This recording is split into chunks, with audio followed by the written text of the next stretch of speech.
changes work to begin with. What did Detroit do? Well, I think a change is good as a rest, or a rest is good as a change. I think for Detroit. What's going on, everybody? John and I, what they're going to get up a little bit earlier because this is a matchup that we have to cover. It is the Detroit Red Wings and the Tampa Bay Lightning. The Tampa Bay Lightning are in LCA tonight. Again, it's going to be a big day of hockey in the state of Michigan with Michigan State. Normally, I would cover that, but I think this game even takes a little bit more of a precedence. So for the Bolts, 29-20-4, they are third in the Atlantic, head coached by John Cooper.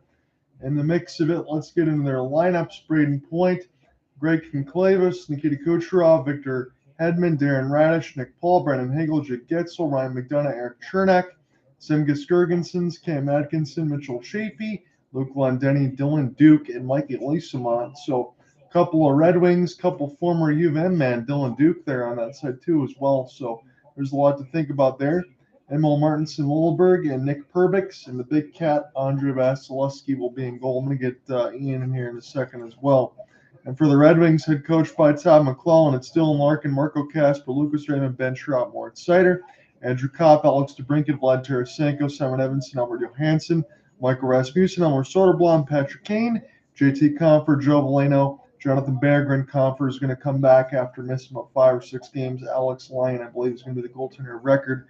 Detroit is 28-21-5, and should Detroit win today, they will be vaulted into the third spot in the Atlantic, almost inconceivable where we were a month and a half ago under Derek Lalonde, but that is where the Red Wings are right now. They have 2 7-game win streaks.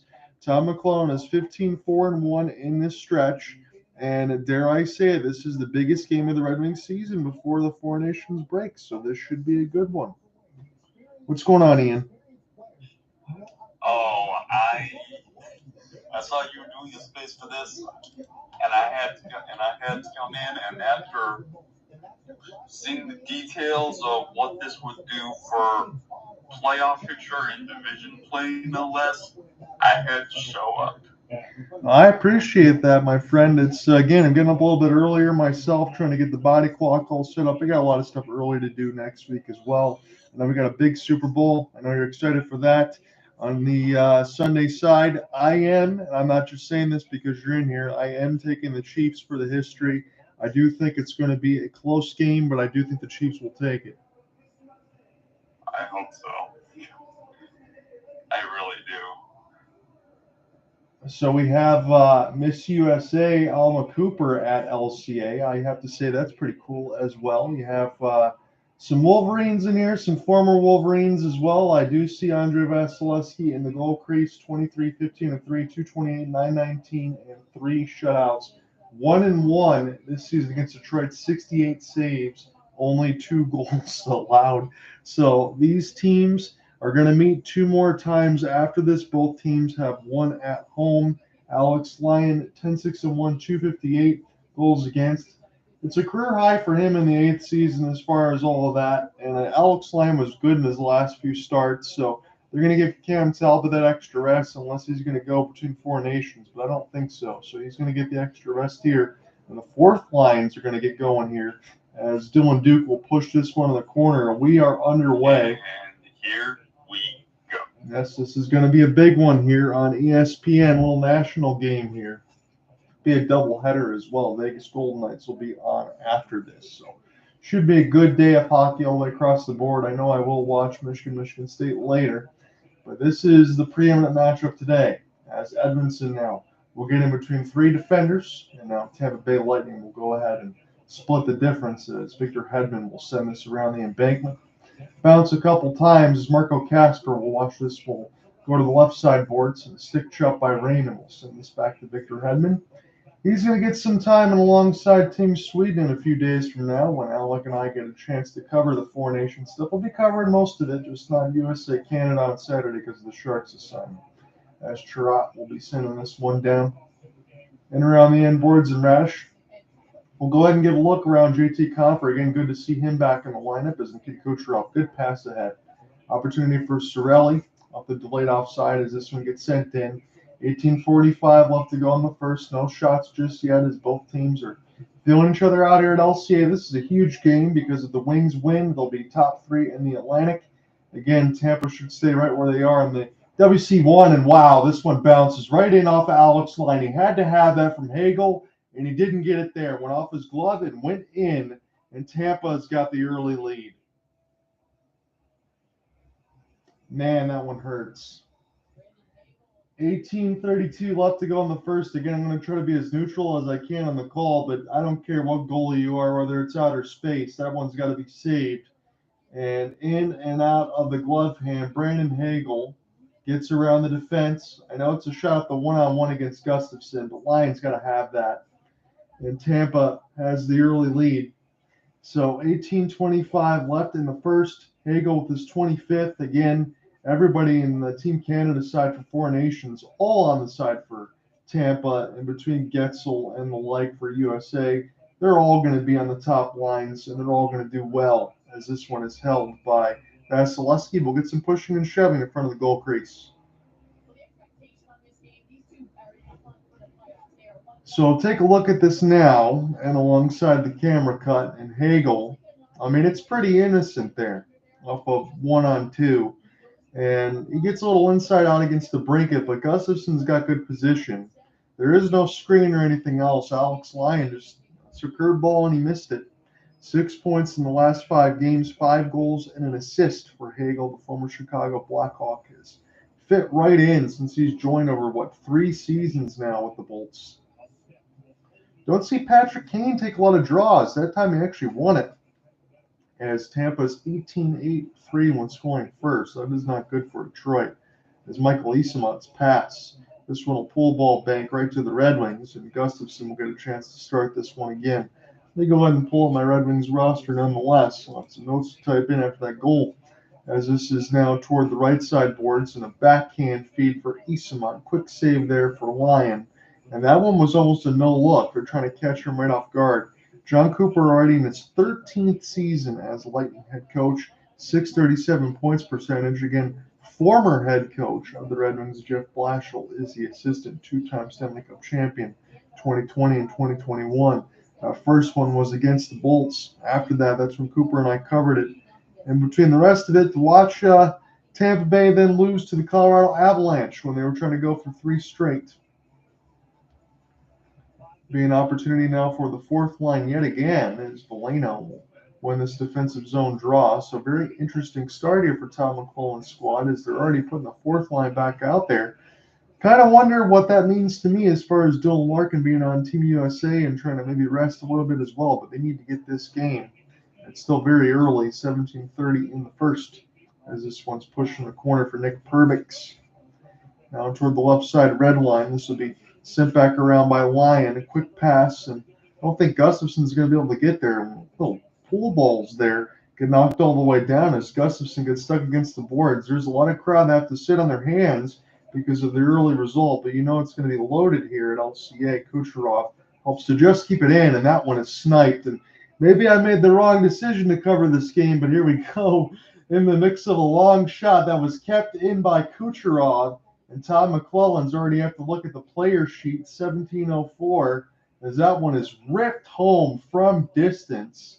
And Cam Talbot is already starting to get the goalie gear on. Boy, oh boy. 17:04 in the first. We have a ton of time left. And Eric Chernak snipes it. And Cam Talbot's coming in. Alex Lyon has faced 3 shots, given up 2 goals. Again, Kucherov, little rolling puck. Don't think that this was tipped. He did have traffic on in front for Cirelli, so I don't think he ever tracked it, but it was just away from the goal stick as, again, Johansson couldn't clear the space out front. So we'll see if we get this goaltending change, and again, we will. Cam Talbot coming in. So it wasn't much of a rest for Cam. And Alex Lyon already, not even 3 minutes in, giving up 2 goals. He got pulled. So Lucas Raymond now into the corner. Here for Casper. As this goes across the wall, Sider shoots. This one blocked. First line out there now. Kind of wonder why they weren't here early.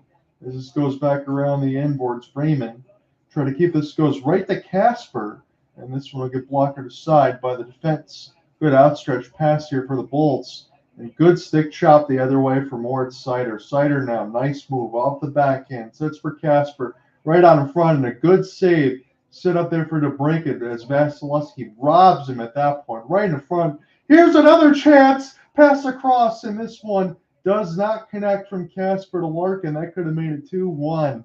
This would have been a completely different game already to start. He could have taken the bad feeling and flushed it, as we will get a whistle, 16-11 for an offside. So this is a hell of a start to this game, folks, and sometimes that's the way it goes, and I will keep you all the way through it nonetheless. Just a couple quick goals.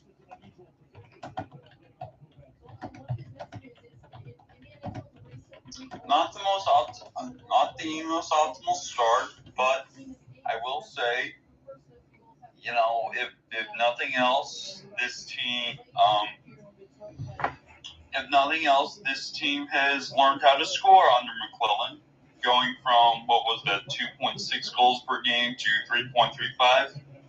It's well said there, Ian. I'm trying to hope for a little bit of hope here, and again, what do you even say? I just want to get your thoughts really quickly before I get into the play-by-play. But you're Alex line, you get this start, you're pumped in for this, and then 3 shots later, you're already going to be sitting down for the rest of this one, most likely.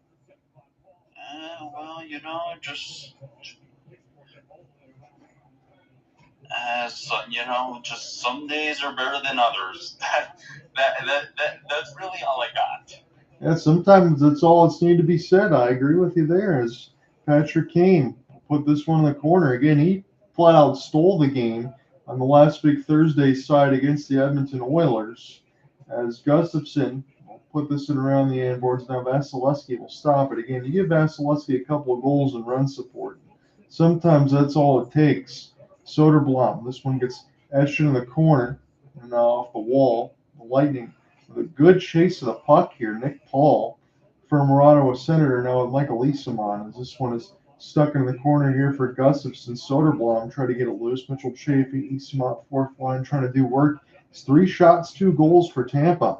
As this is now Radish. Slap pass. This one a double deflection. Patrick Kane try to get it out slowly out of his own end. Bounces off of Soderblom. And they'll be settled down the left side blue line. And flip back in. So Cam Talbot, new goaltender of record here, as this one will go to the right side boards. A touch pass will be deflected. And now Vasilevsky will go ahead and stop this one. It bounces off the Red Wings. And Tampa has to take a hit to try to make a play as Ben Chiarot will pinch. Put away around the right side boards. This will be sent in deep. Soderblom still out there with a third line. Again, just 3 shots to 1. Not even 6 minutes into this contest. Tampa already up by 2. As this is a pass too far from Veleno. Vasilevsky will go ahead and just stick it aside toward the right side dot. Left to right again. Here come the Tampa Bay Lightning. Opportunity now Getzel. Here's a dangerous pass, but it goes right to Larkin. Larkin now try to take this right to left. Again, the Red Wings and the home Reds. They haven't played in a while. It's been since Tuesday. It's the Seattle Kraken off the 1-on-2. Here's a long shot. This one will bounce in off the boards. Chernak, who already got a goal on this one, will get this pass intercepted. And now Detroit have a 3-on-2. Larkin tried to loft it all the way across, gets it back, takes a shot. This one blocked, and it goes into Vasilevsky's glove with 13:21 left to go in the first. We'll step aside in a commercial break. You already got some house cleaning to do there as far as a couple goals. We'll tell you about it when we come right back.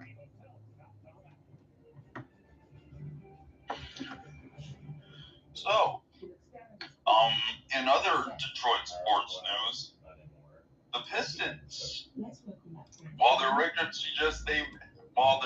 would suggest they are mediocre, if you look at the standings, they are currently 7th, bordering on 6th. And Ian, they just made a trade for Dennis Schroeder as well. I think that's good backup point guard insurance for Cade Cunningham. I saw the GM of the former New Orleans Pelicans, now at the Pistons, Trajan Langdon, said he wanted to reward the players for their service, and the coach and JB Bickerstaff put them in this position. Yeah, I will say the Pistons are Here's the thing about it. Where they are right now is exactly where they want to be. Dare I say they're overachieving, considering the fact that last season, well,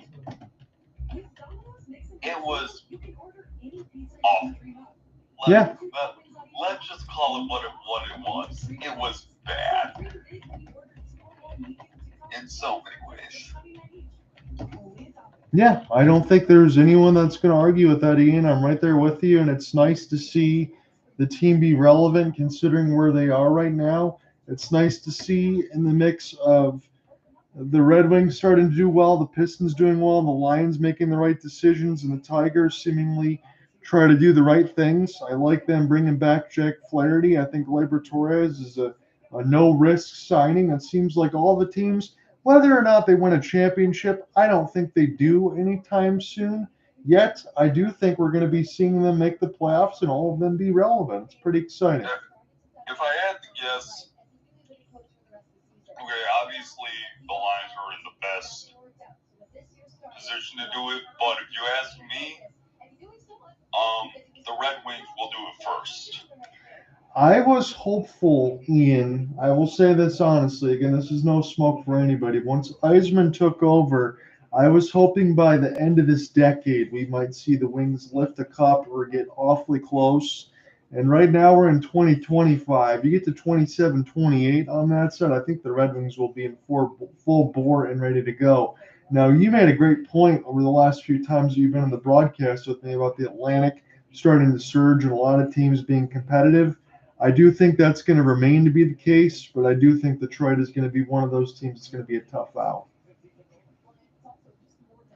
As we step back in now, it's Patrick Kane. This one goes in the corner for Nick Perbix. Again, this game notwithstanding, should the Red Wings lose it, they'll still be 15-5-1 under Todd McClellan. They fought themselves all the way back into a wild card spot, so one game's not going to change anything.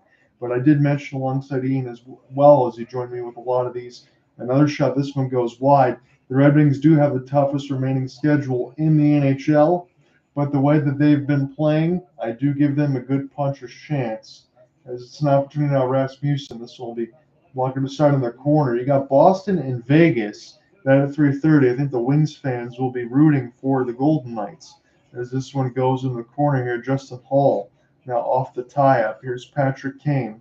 They'll spin and turn. It's going to be nice for Patrick Kane to get a little bit of a rest there during Four Nations as well. I think a lot of the Red Wings could use it, especially some of the goaltending tandem that has been so strong throughout this stretch, with the exception of Alex Lyon, who's on the hook of one loss, or a loss today with just one save, as it's 2-0 Tampa, 4 shots to 3. We're in LCA right now, joining there with you alongside Ian Genji, as he gracefully joined me for this one. This one now in the corner for JT Compher, and you can let the defense or the forwards take a change. JT Compher looks like he'll take his. The drop of the former Maple Leaf and Justin Hall as the Red Wings look to get organized. Again, Cam Talbot's going to likely finish out the rest of this game as Dylan Larkin will send this in around the boards.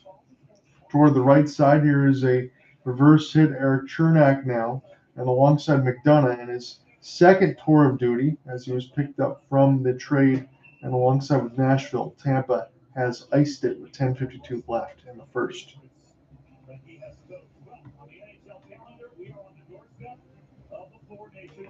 So to get things settled, it'll be Wednesday, Canada and Sweden, Four Nations. That at 8 Eastern, and then Thursday will be USA and Finland. As long as Alec Nava can do it, I already got his graces. I think he's going to be good to go here.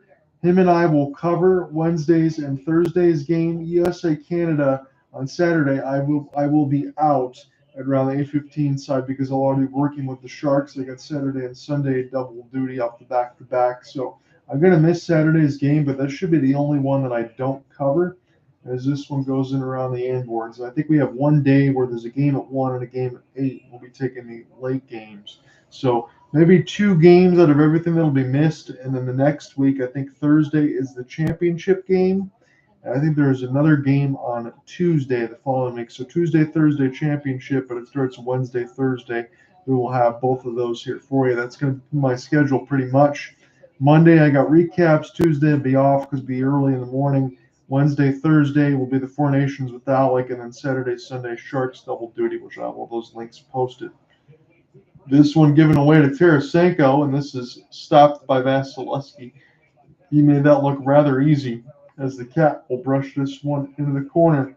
Shots are now 4-4. Andrew Kopp tries to step and get a steal. Good hit. Ben Sherrod able to finish that right near the bench. Play is still underway. To break it off the drop for Seider scores! And the Red Wings get within one after a big hit from Sherrod. It didn't break up play, and Vasilevsky couldn't stop the shot from the point. This one might have been deflected, says Bob Wischusen. And Tarasenko is the first one to the line. And the Red Wings are now within one. Now that right there was some good play. Yes, it was. Where did Sider's 1 year? Wait, hold on a sec. Was it Sider who got the goal, or was it Tarasenko? I think they're going to say it was tipped by Vlad from the Seider shot. Former St. Louis Blue. Mm-hmm. I love it. Stanley Cup champion. And here we go. Again, Tarasenko is one of those guys for Detroit that kind of needs to get off the schneid. I do think he does a lot of things well, but goal scoring is the main thing you know Tarasenko for. I know at the advanced stage, just like Kane, but if they can get that secondary goal scoring in Detroit, they already have it from the top line. They already know about how good that they can be. So that's a big one for Tarasenko. This one's stolen by Larkin, right in neutral. Sweet move, Casper. He'll take a shot as this one goes to the left side red line. Knocked away from Larkin, and Tampa quickly trying to attack the other way as Kucherov lofted in the corner. Cirelli now off the drop from Seider. Leave now for Chirot. This feels like a brand new ball game here because it's still 9:35 left to go in the first. I can't speak too quickly, though, because it is Tampa. This one into the corner from Perbix, and a chance right out in front of the slot, intercepted easily by the Red Wings. Casper line. Trying to hum the other way. Moritz Seider will take this one from Lucas Raymond. Too far for Casper. We'll just go ahead and take his change as Nikita Kucherov. Always dangerous.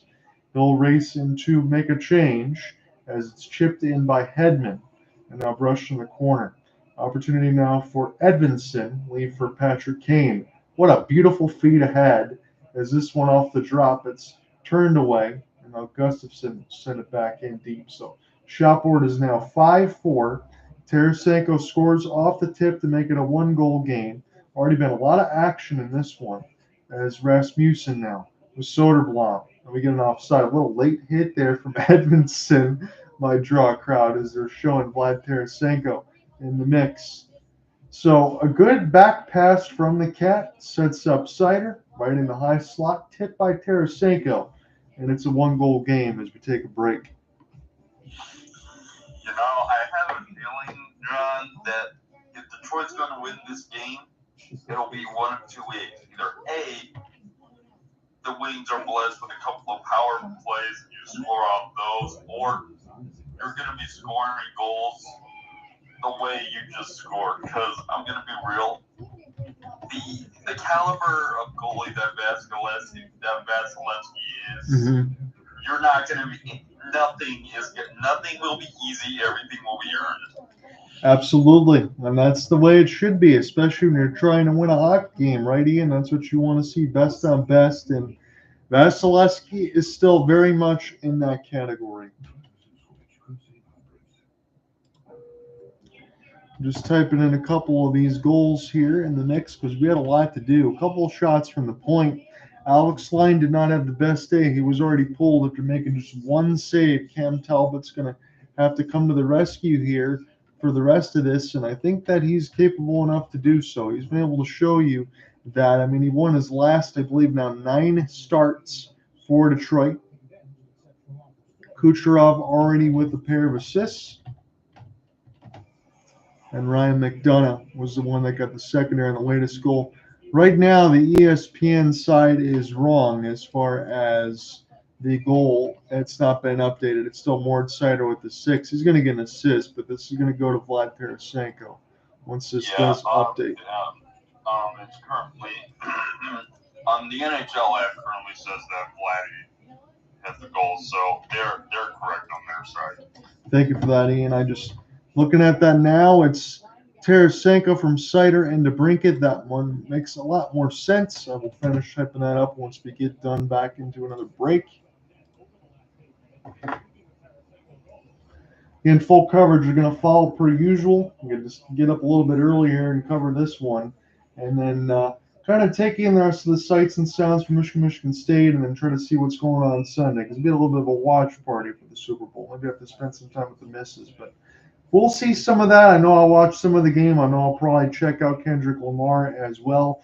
I did see him at the Palace before all of that stuff closed. Again, now it's in the mix for LCA, but the Palace was a beautiful venue. I'm looking forward to that performance tomorrow. From Clavis, he's getting a camera shot now. Again, he's playing on the top line with Braden Point and Nikita Kucherov. Again, that can't be easy, but that gives you a lot of opportunities to go ahead and make plays.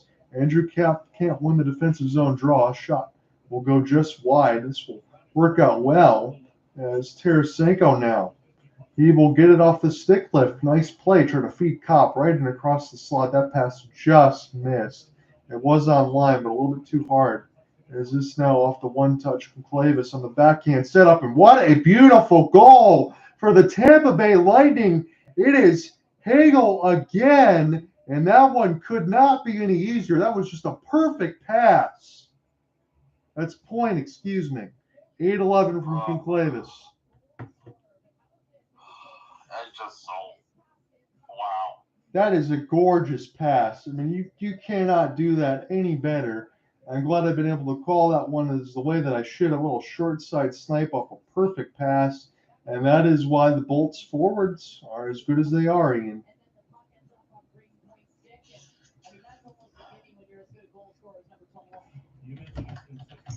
This is gonna be a slugfest. I certainly hope so. I would have to say, and I agree with you in the sense of I don't think the Red Wings have thrown their last punch, but I do think they need to throw the next one. You don't want to go down 4-1, but this looks like an old-fashioned shootout at the OK Corral. That's another way to put it, and I agree with you. As it's 7:40 left to go in the first shot, we'll try to step up. Don't think Tampa doesn't understand the measure of the moment here. They've been here and done this many, many times. You don't get to 3 straight Stanley Cup finals and win 2 of them without knowing how to score and without knowing how to dissect your opponent. Because we can say it honestly, the Red Wings are a good offensive team, but they still need to try to figure out other aspects of their game in order to get to where they want to get to. As this one was put in the corner. Now Nick Paul. This is toward the right side red line, bounces off the referee, takes a couple works in behind Talbot's net and off the side of the cage, and we'll have to do it again as Detroit trying to get it out of their own zone. JT Comfort, good step up there. Joe Veleno able to just get it out of the zone. I made a mention of the YouTube question. I said, I have to know right now, are you taking the Red Wings to make the playoffs this season? Are you jumping on board? Right now, the one vote says no, but the fact that I even can get a chance to write that question, I think, says a lot about how much the season's changed, one game notwithstanding. As it goes to the right side, and now Talbot will get a chance to stop it. Again, both goaltenders for Detroit have already given up one. It's 3-1 now for Tampa. That was a gorgeous pass. Set up there for Point. Kane, brush into the corner as he looks the offshoot for Rasmussen. Now for Johansson. Kane now set this up. Rasmussen, this one blocker to side. Turnaround shot. This one goes way wide. See if it gets kept in the zone. Johansson tries to finish his hit. Back around for Edmondson. Shot board is tied at 6 apiece. But the goal scoring has been slanted. 3-1 for Tampa. Edmondson. He airmails it. And this one goes out of play. That one missed everything. 5:54 left to go in the first.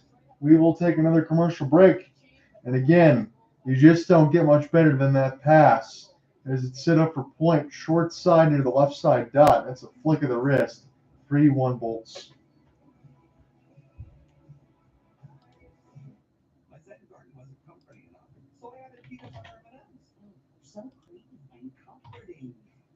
So there's going to be a lot to get to as far as first period scoring, and we'll talk about that more once we get to the intermission.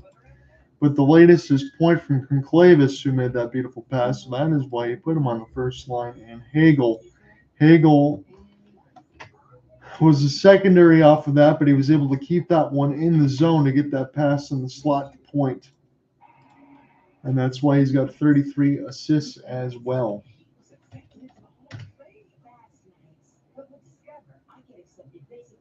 And then Sider from DeBrincat on the Tarasenko goal. That was at 9:47. And then 2 minutes later, essentially, Braden Point already gets his 30th.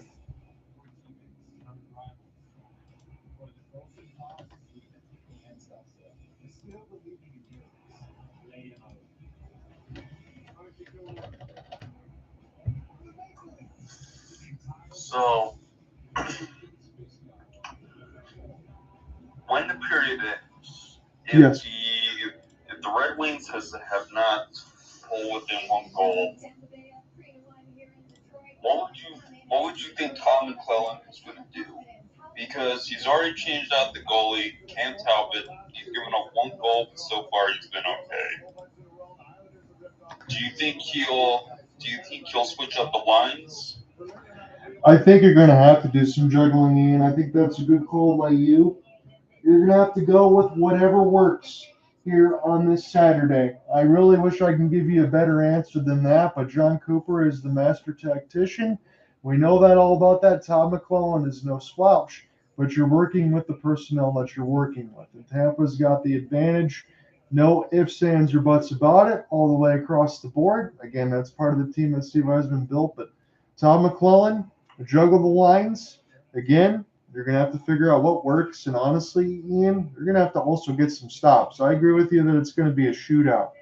But you're going to have to probably keep this within 2. Here's a chance at the line. And I'm saying 2 more for Tampa because I think Detroit could probably score a couple more, but you're right about Vasilevsky. But if they score 5, this game's done. Gustafsson had a chance as he carried it in. Soderblom and Gustafsson and Rasmussen right at the doorstep off Soderblom's shot. This goes off the Big Cat's glove. And Rasmussen, no stranger to the contact, tries to go ahead and battle it right at the point. But this was kept in toward the right side of the post. And we will get a save for the Big Cat. And we'll start again as Tom McClellan looks on. He's barking a lot of signals for his team right now. Again, trying to make sure that they stay engaged into this one because there's still so much time left. Patrick Kane, this one deflected, bounces off Eric Chernak, and this could lead to an on-man rush. Kane falls down, and here's a long slap shot. This one will bounce in off the glasses. Perbix will send it in deep. Soderblom now, and alongside for Nick Paul. 5:15 left to go in the first down. Soderblom, all 6-7 of them.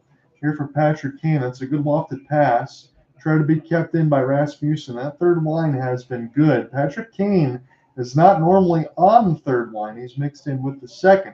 But they're going to try to take some grit and then bring in Kane's skill. We'll see how that one continues to work or if they even stay together. Marco Kasper now off the drop. Again, he's going to get an education by fire. Nick Paul, he sniped it near the right side of the post. And it's all Tampa all the time here. And it's still 4:47 left in the first. 4-1 as Nick Paul scores on the break. He took it from Kasper, and that was all he needed. Man, oh man. Education. Hey, John. Yes.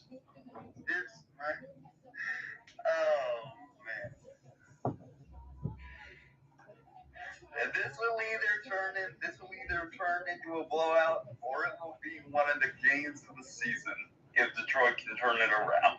Yeah, we'll see. I think they need the next goal, but this looks more like a blowout. And Ian, I've had games like this before. It's been a while since I've seen games like this or covered games like this. And you know what? I think you know it too, and so do I. I'm taking a chance when you're covering a game like this because you understand the expectations that are at stake. I know the Red Wings do. I certainly know Tampa does. But you have to have, and this is the first time I can say this over the last 5 games or so, Goaltending's not let them down, but it's let them down in this game. If you're not getting saves against Tampa, you're not going to win. So 3:55 left to go here in the first, as Tampa's got a huge lead. They've scored on more of half of their shots. It's 4-1. And claw this now toward the left side corner off the chip. Edmondson will try to slow it down back and behind his net. Detroit has got to get the next counter punch. I said that on the previous goal, and I really mean it now. If they don't, this one's probably done. Like, I know it's in the first, but it's 3:30 left to go, so much time left. But Tampa's already shown you they're not going to stop scoring, especially if they're not going to get saves on the other end. You've already given Vasilevsky 3 goals as Kucherov gets the puck stolen from him. Trot will rush in the corner, get his own rebound, falls down, and a penalty upcoming. This might be the door slightly ajar. Kucherov is going to sit for at least 2 minutes. So Ben Sherratt had a backhand brush from the corner. He got his own rebound, and it forced Kucherov to trip him right near the left side dot. And here we go. We've already talked about how potent this power play has been since Todd McClellan has come in. If there was ever a time for it to show up, it's now. Yeah, it's got to be now, Ian. And in the mix, you have Patrick Kane. Again, a 4 forwards, 1D. He's back out there with Sider as Raymond now tries to get this one. Back to Lucas from Wartz. The break and touch. Oh, my goodness. What a pass from the break it to Kane. And it's back to a 2-goal game. That was pretty. That was taken all of about 8 seconds. Again, double eights in the jersey. And Patrick Kane makes it a 2-goal game. That is absolutely unstoppable, even for somebody like Vasilevsky. Are you kidding? Patrick freaking Kane. Still. Oh my God. What the? Okay. Hey, John, that has to be one of the fastest power play goals on record. Yes. It seemed like they were on that power play for what? 4-5 seconds? Yeah, I mean, really, we're going to be as much. I agree with you. It's pretty much 10 seconds there. Raymond gets it in the corner to break it with a touch of a feather. Backdoor Kane is wide open, 1T, and Vasilevsky has no hope of making a save. It's 4-2 as 6 goals in this first period, and I have a little bit more life. And alongside with the Wings, I think everyone else does too. I wonder if they can get the next goal. We already said that. They couldn't get it the first time. We will get a touch. I believe it will hand pass. 2:31 left to go in the first as we get a commercial half and half. We'll stay right here. But Ian's absolutely right. After Raymond gets that one in the corner, it's the brink at left side dot. Patrick Kane's all alone on the right side. He just smokes a 1T Vasilevsky. That is why you got Patrick Kane in the lineup.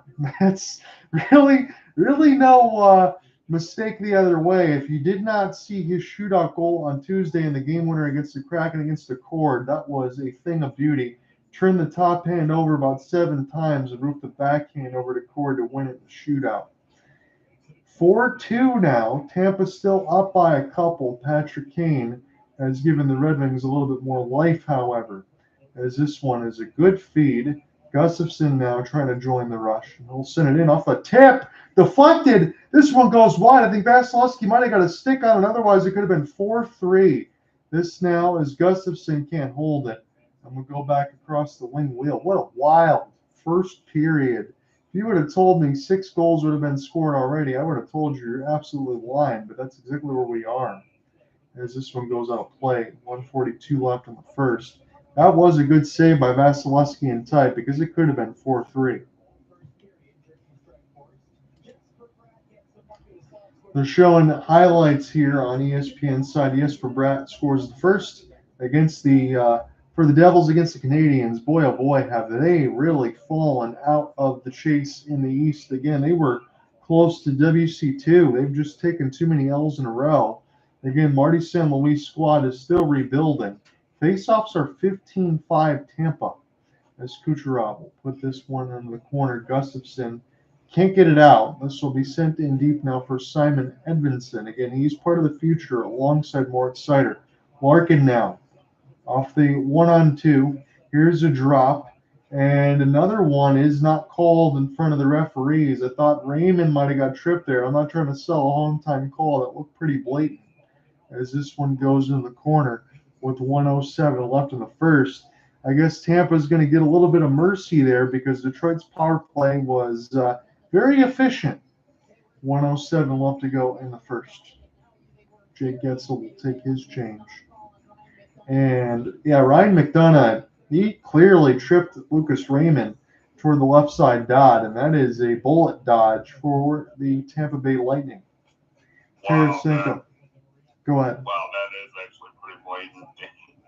Yeah, I have. I'm a Red Wings fan. I'm a little mad right now. Yeah, I have to say, Dean, I completely agree with you, and I'm trying to be as neutral as I can on this call. Again, we had some good ones on both sides, but that's about as clear as day. Let's stick right to the escape blade from McDonough to Raymond. But Vasilevsky will take it. I know the Bolts will. 55 seconds left to go in the first. Kind of wonder if there will be a makeup call at some point. And Drukop, he couldn't win the draw, but I think nobody's going to get brushed out. We'll just do it again. It was dropped unfairly. Cop off the tie-up. See if this goes with the Red Wings. It will. This one not kept in, however. Moritz Seider, good stick lift. We'll get positioning and send it back down for Vasilevsky. Gets nutmegged on the pass. One-timer, Sherrod. That one, I think, hit the bar as this one goes to the left side. That at 90 miles an hour from Sherrod. Again, the Red Wings were hair's breadth away from making it a one-goal game again, and now the Lightning have iced it, and Clavis couldn't get there first. So Ian was telling me earlier about this game might potentially be a shootout. This one off the drop, Sherratt lets it fly. This one bounces off of Vasilevsky and goes in the corner. He just got a glove on it. I thought it might hit the post, but he did get a piece of it. And we might very well get the shootout we're thinking about. I think Ian's got a lot more credibility than I do because I did not call this.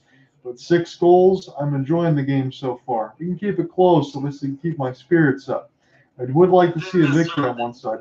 It's a shootout. I said slugfest, which it's becoming to. It is. It really is. It's now off the drop. Good save, Talbot. You needed to have that with 14 seconds left. Shot saved by the stick of Talbot. One more rush here for Detroit. Rasmussen loses it into the corner. And all things considered, from where this game started, I think Detroit will not mind being down by 2. That's not often I will say it. 4-2 after 2. Tampa's got the lead, but we still got 40 more minutes left to go. Todd McClellan has some work to do. Because yes, the Red Wings got 2 goals back, but they're still down 4-2. They gave up 4 goals in the first period. The defense has been a no-show. And quite frankly, you're going to need a more potent offensive attack on even strength. I think you got the checkmark box, Ian, on all fronts. I couldn't agree with you more.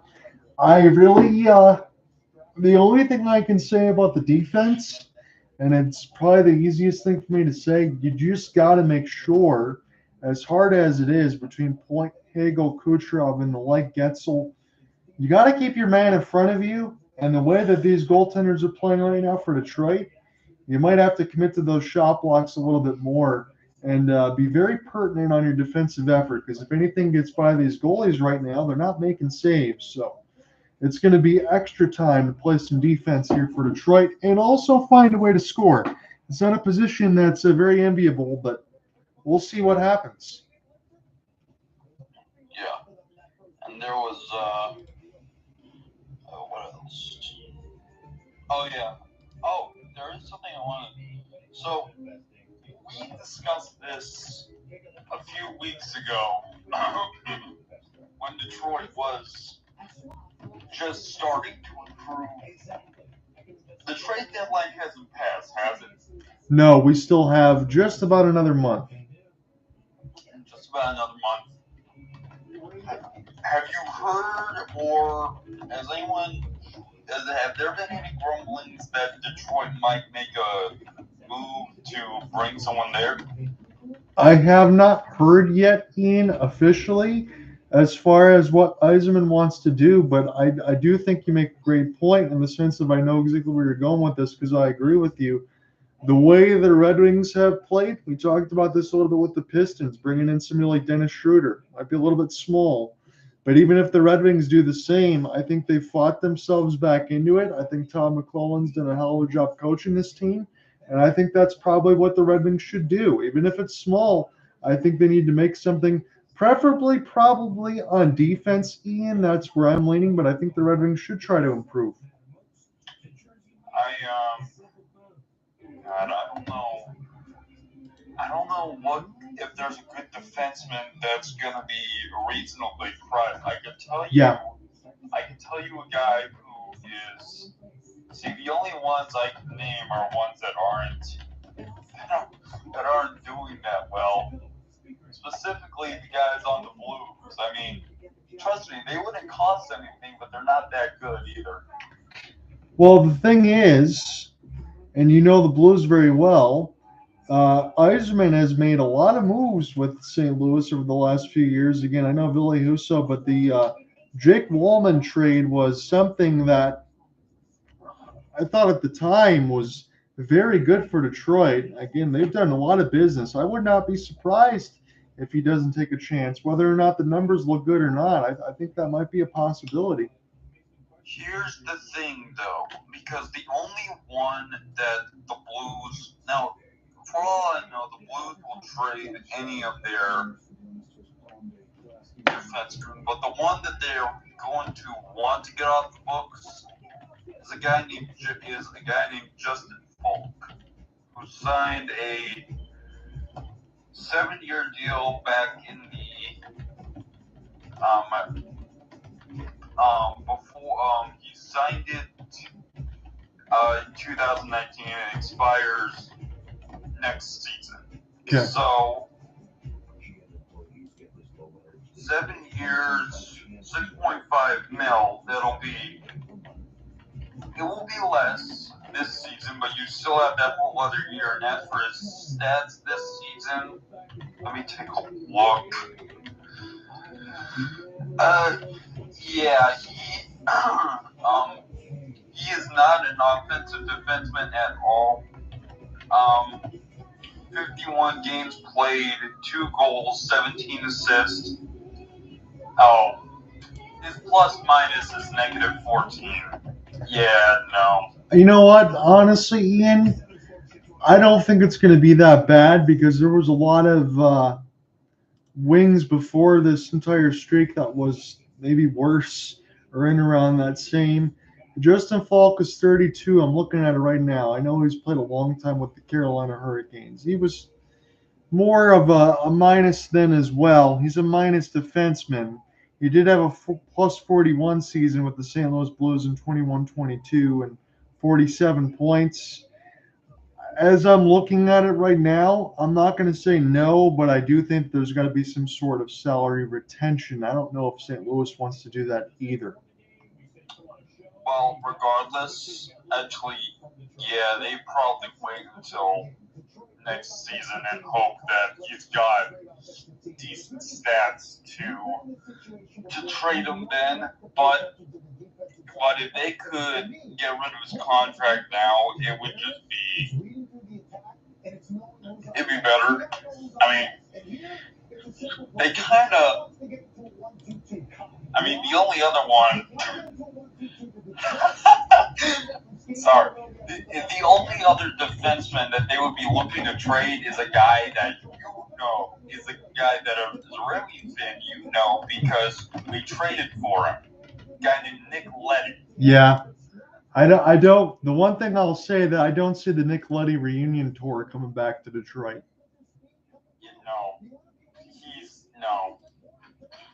He's been injured most of the year, and he's not been playing well.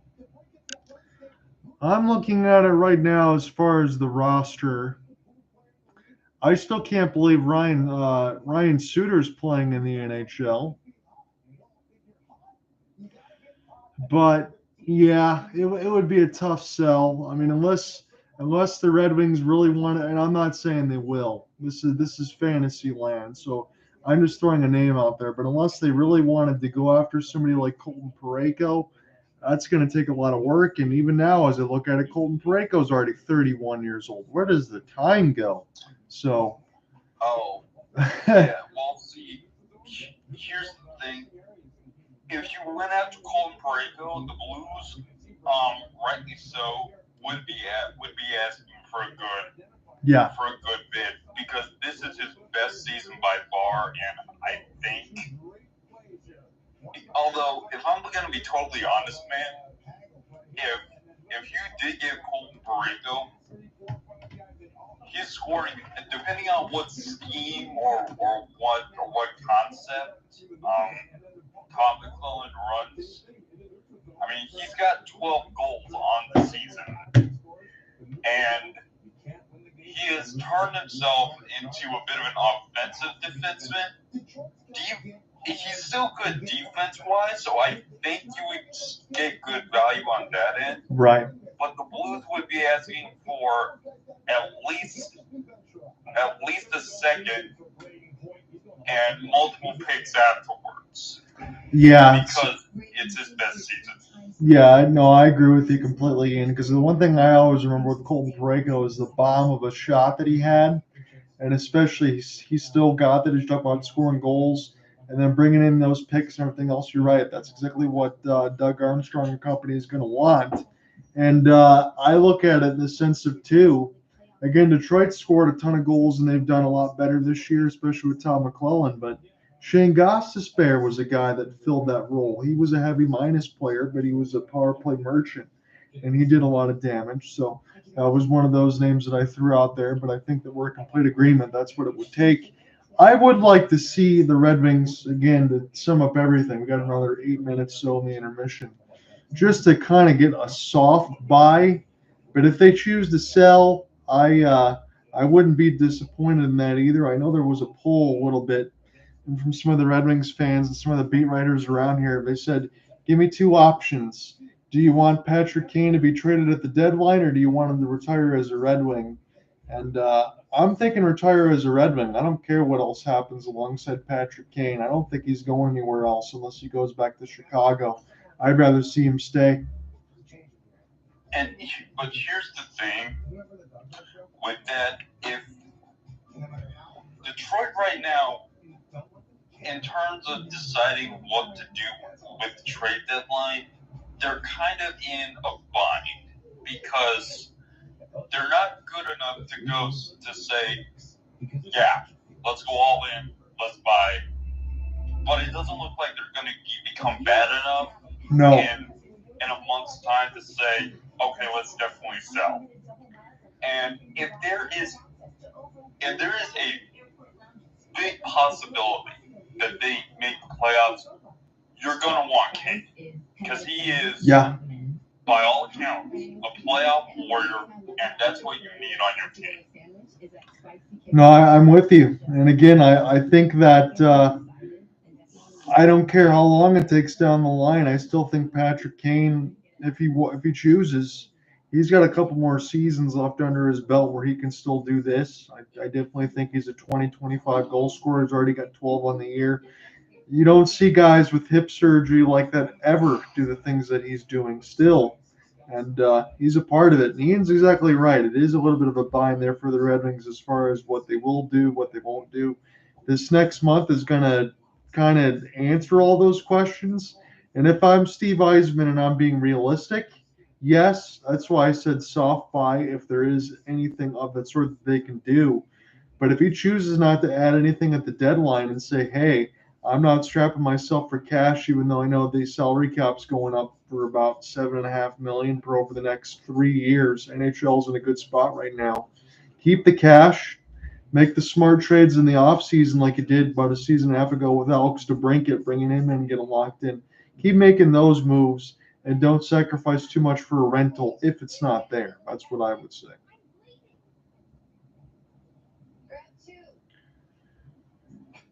So we still got about another 5 minutes. So let me just go ahead and get a little bit of a preview of tonight's action. Again, Couple games underway with the early starts. Devils have a 1-0 lead over the Canadiens, then on the road at the Bell Center.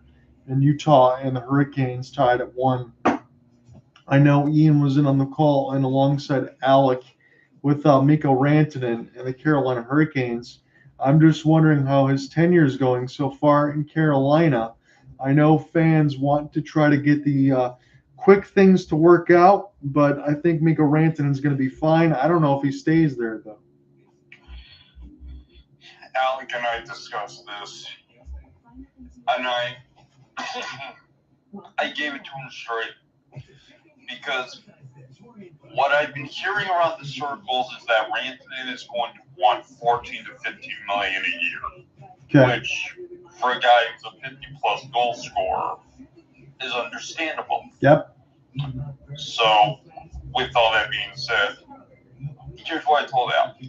Either the Hurricanes win now, like they win the cup now, he goes away, and you basically have yourself, it's basically the NHL Kawhi Leonard scenario, or you don't win, and then the Hurricanes front office, they throw everything at Rantanen to get him to stay, because that will be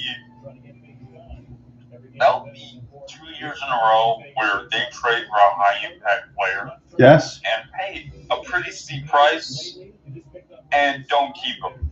So you're basically left with nothing. Ian, again, and alongside, I'm glad you brought that point up again because last week when you listened in with Cooper and I, that was the exact same point that I gave there alongside with you. You and I are in complete agreement. Again, if they win the Stanley Cup and he goes by, I have no problem with that. But you're exactly right. If they don't win the Stanley Cup, you already tried it with Jake Getzel. Mikko Rantanen, guys like that don't fall from trees. In the sense, for a 50-goal scorer, 60-plus assists, I don't care if you're playing with Nathan McKinnon or not. You got to keep Mikko Rantanen if you don't win it. It can't be any more lockstep than that. Golden Knights and Bruins, 3:30. That's at ABC ESPN doubleheader after this. And then we got a bunch of games following everything else. So 7 o'clock Eastern on the side of Sens Panthers, Penguins Flyers, Rangers Blue Jackets, Blackhawks Blues. That should be a good one there for St. Louis to get some points back, but we will see. The Blackhawks have been kind of stingy when they can be at times. I know the record's bad. The Maple Leafs, Canucks, Sabres, and Predators, that will start the 8 o'clock slate with the Islanders and Wild, and then the late games at 10 after will be Kraken Flames. Flames really need to get that win after losing 4 of the last 5. Again, I covered the one with Cooper a couple days ago. They got smoked by Colorado just in one period. Stars and Sharks, and then Ducks and Kings at 10:30. But Flames got to win that one, and then we'll see what happens in between the Maple Leafs and Canucks. Because if Canucks lose in regulation, Flames win, they'll go back to WC2 in the West. But that one is getting awfully tight if it isn't already.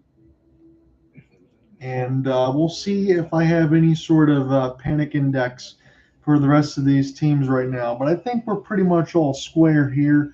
Feeling pretty good about where the state of everything is in the NHL. Looking at the wild card, you know, the Devils have lost some games of late, but I don't see that changing much in the Metro between the Caps, the Hurricanes, and Devils. You could flip-flop 2-3. Caps probably stay where they are at 1.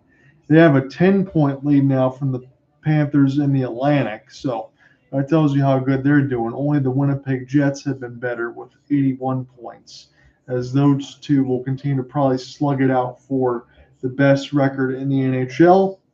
Ian had mentioned this before as well. I think Alec had talked about it as well too. The one team I think is in danger of falling out of a spot, it being the wild card, but the Minnesota Wild. Again, I think the Avalanche will catch them, and the Wild will probably have to settle for one of the WC spots. It's just my opinion at the moment. They still have 68 points, but life without Kirill Kaprizov can be difficult. Yeah, unless they decide to make unless they decide to make a move to help to give themselves some buoyancy until Kirill Kaprizov comes back. Yeah, they're gonna fall out they're going to fall out of the guaranteed spot. I agree. I think that's the only thing you can say there. And alongside with Philip Gustafson, again, there's only so much that he can do. I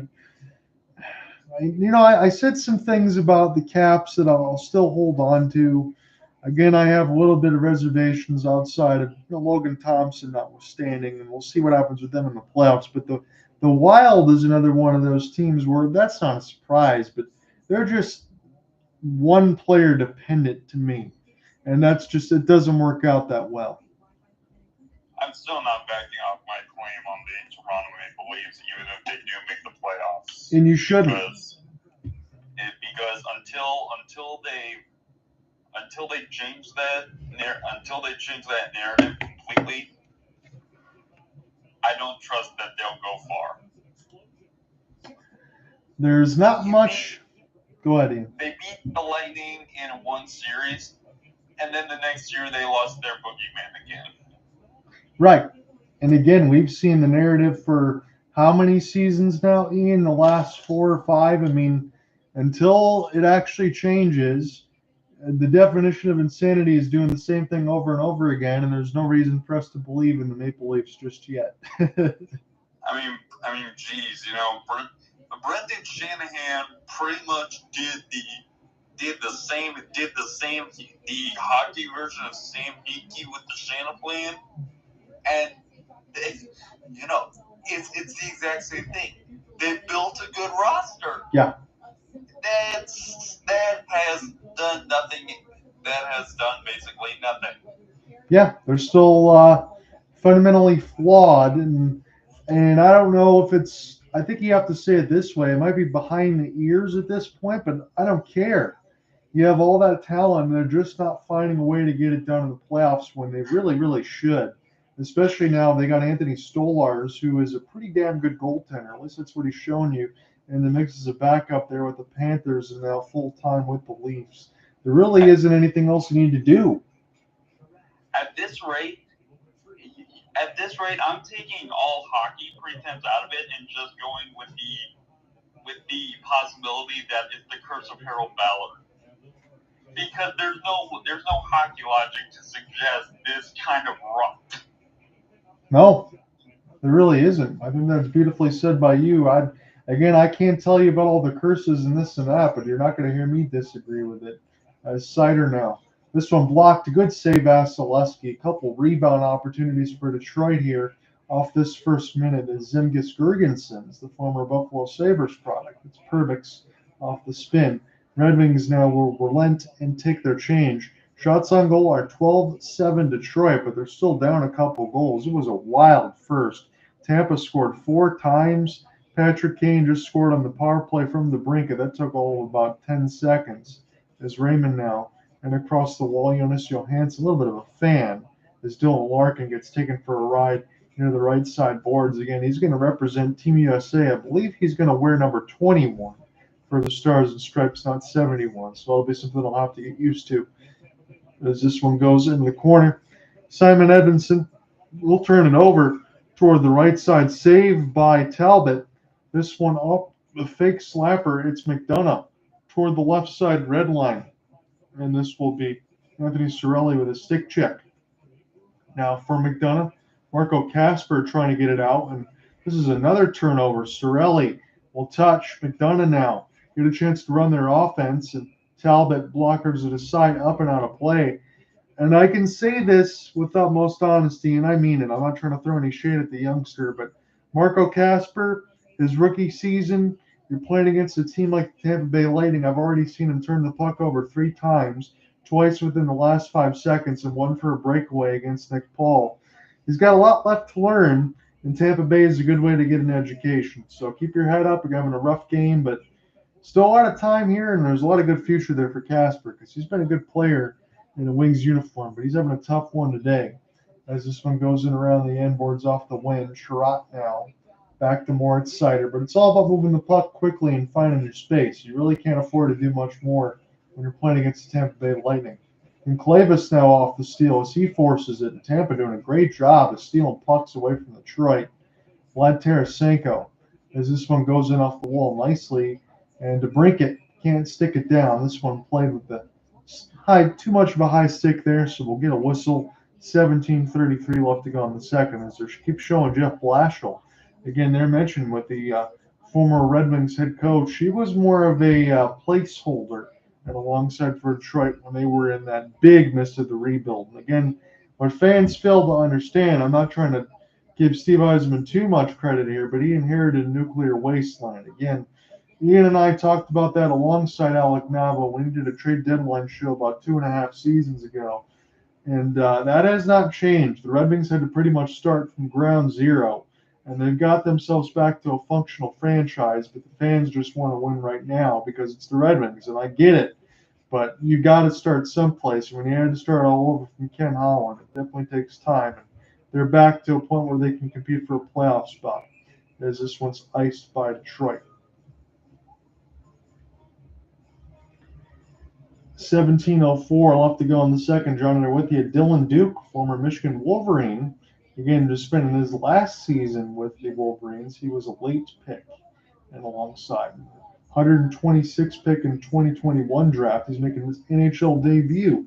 So pretty cool to be able to do that in his hometown. Again, Michigan and Minnesota are hockey hotbeds, and alongside with Canada and all the way across the board. But see a lot of these guys making their debuts. They're pretty good players. Not everybody's going to be a star, but they can always usually find themselves with a long leash in the NHL, a long career. Think about Jack Johnson. Backdoor pass and wide open. Nikita Kucherov could not be any more wide open. He had a slam dunk in the back of the net, which Kane had. Kane finished his. Kucherov did not, as we stay 4-2. I cannot believe that for the life of me. As this goes back around now for Kucherov. I mean, I could have scored that one. As Braden Point put this one in the corner. Getzel, McDonough, this one in the high slot. Talbot will get back into the goal crease. Braden Point now back in behind the mesh. This is Tampa's period right now as far as puck possession. We just got the second started. This one hits the embankment. McDonough now race to chase him behind the net. Getzel will survey. Throws it back to his defense. Toward the right side dot. It's Getzel off the drop. Working his way high slot. Will just slam it into the corner. Getzel now left side red line off the stick lift. Goes back to McDonough. Lets the bomb go. Saved by Talbot. And the Red Wings need to start getting it together here. It's been a lot of puck possession for Tampa. Shots are 12-10, but they've owned the puck so far. Braden Point, a feather pass. And let me tell you, that one brushed all the way across the red line, all the way across the goal mouth, rolling, and somehow did not go in the back of the net. It just does not ever happen to Nikita Kucherov like that, but it did. Red Wings caught a break. This is the kind of luck that Detroit is going to need to win this. Yes. Wow. You cannot have that be any luckier for Detroit. I'm trying to be as honest as I can to paint the picture. I mean, that thing was rolling across line to line and somehow didn't go in for somebody that has the caliber of Kucherov. That never happens. As the Red Wings win the draw, try to take this one end to end. It's Larkin off the chip. Again, Larkin going to spend some time with Team USA. This one dropped the Chernak right to Vasilevsky. He got taken down. 15-17 left in the second. Again, we're going to continue to get the Four Nations ads. That's going to start from Wednesday and Thursday.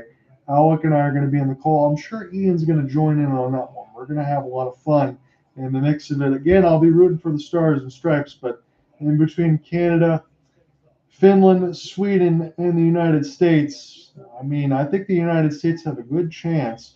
Canada's probably considered the favorite. They definitely would be the favorite if they had Logan Thompson. There is no mistake about that, but they don't. Again, if we ever get one of these again, when we go back to the All-Star side of it, I think they'll do a different look as far as constructing their rosters and not trying to call it so early. Raymond, what a pass to Larkin. He's taken down in front. He's got nowhere to go with it. It was lost in between his skate blades. That was a beautiful feed from the Swede as this one goes in the corner. Raymond just keeps it in. Vasilevsky slowly will just bounce this one back to his defense. And Hedman toward the left side. Gergensons will get taken down. And big hit for Chirot again. He gets Isamont trying to clean everything up. It's a second one for Chirot. Isamont slow to get up. as we're still underway. This is a back pass for Sider. This one off his skates. Kucherov trying to mend the wrongs of missing that goal drop for Paul. He missed it all.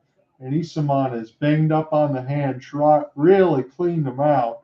The Brinket now. He'll take a shot. He missed everything. And this one will bounce up on a play. So they're going to show Larkin off the back pass and a good cleanup for Nick Perbix. A little bit of cross-check after. You got to watch out for Dylan Larkin's neck because that's when Jamie Benn messed him up about 3 years ago, and he was out for about 25 games, and that killed the Red Wings season. So Larkin's got some neck issues, but Michael Isamont got absolutely wrecked by Chirot near the right side boards as he delivered the second one. He's got a little bit of a cut up near the chin as well, as Chirot was the free agency pickup. Patrick Kane looks like he might take another draw. That'll be his second again. He doesn't normally do this. I already mentioned that in the first. This time 1 for 2 as this one goes back. And just for an education of people, that hit by Sherrod is not warning because, as you can see, he did try to pull up at the last second and did not leave with his shoulder. Very good call by you, Ian. I'm with you there. As now here's a race Soderblom back in behind the net. He has to hold against Lilleberg. His stick's being held. Again, nothing being called at this moment right now. Here is Edvinson's shot from the point, blocked up in the air. Vasilevsky will punch it aside. And now Rasmussen wins the battle. Kane, nice stick handle on his backhand. Gets around one. Kane now will get tied up by Kucherov. And we will get a whistle now. Kucherov is going to get his second penalty. And that's going to put the Red Wings back to the power play. Well, considering it only took the Red Wings 6 seconds, the last 5. And Patrick Kane is the one that drew it again, Ian. And Patrick Kane is the one that scored. He got around Kucherov, and Kucherov hooked right up in the hands, and they called it. And the Red Wings now will get a chance. And that's certainly a design choice for David Pastrnak coming out of the tunnel. We'll go to break. You know, wow, that is a very flamboyant outfit. You know, we were talking about during the intervention of whether or not Kane should stay or he should be traded. I think we're seeing during this game that he is a very valuable asset for the Wings. And let's face it, as in his advanced age, if the Wings decide to sell, they're not going to get what he's worth this season. No, they're not. And I still think whether he goes back to Chicago or stays with Detroit, I still think that's where he goes. I think Kane wants to probably stay here, is my guess, unless he wants to retire in Chicago. When he does, he's definitely got that right. But what he does still, Ian, and I know you won't argue this, I just want to make this point again, but what he can still do with his hands, how he can still pass the puck, the vision that he has, he's just exactly what the Red Wings need. Yeah. And then,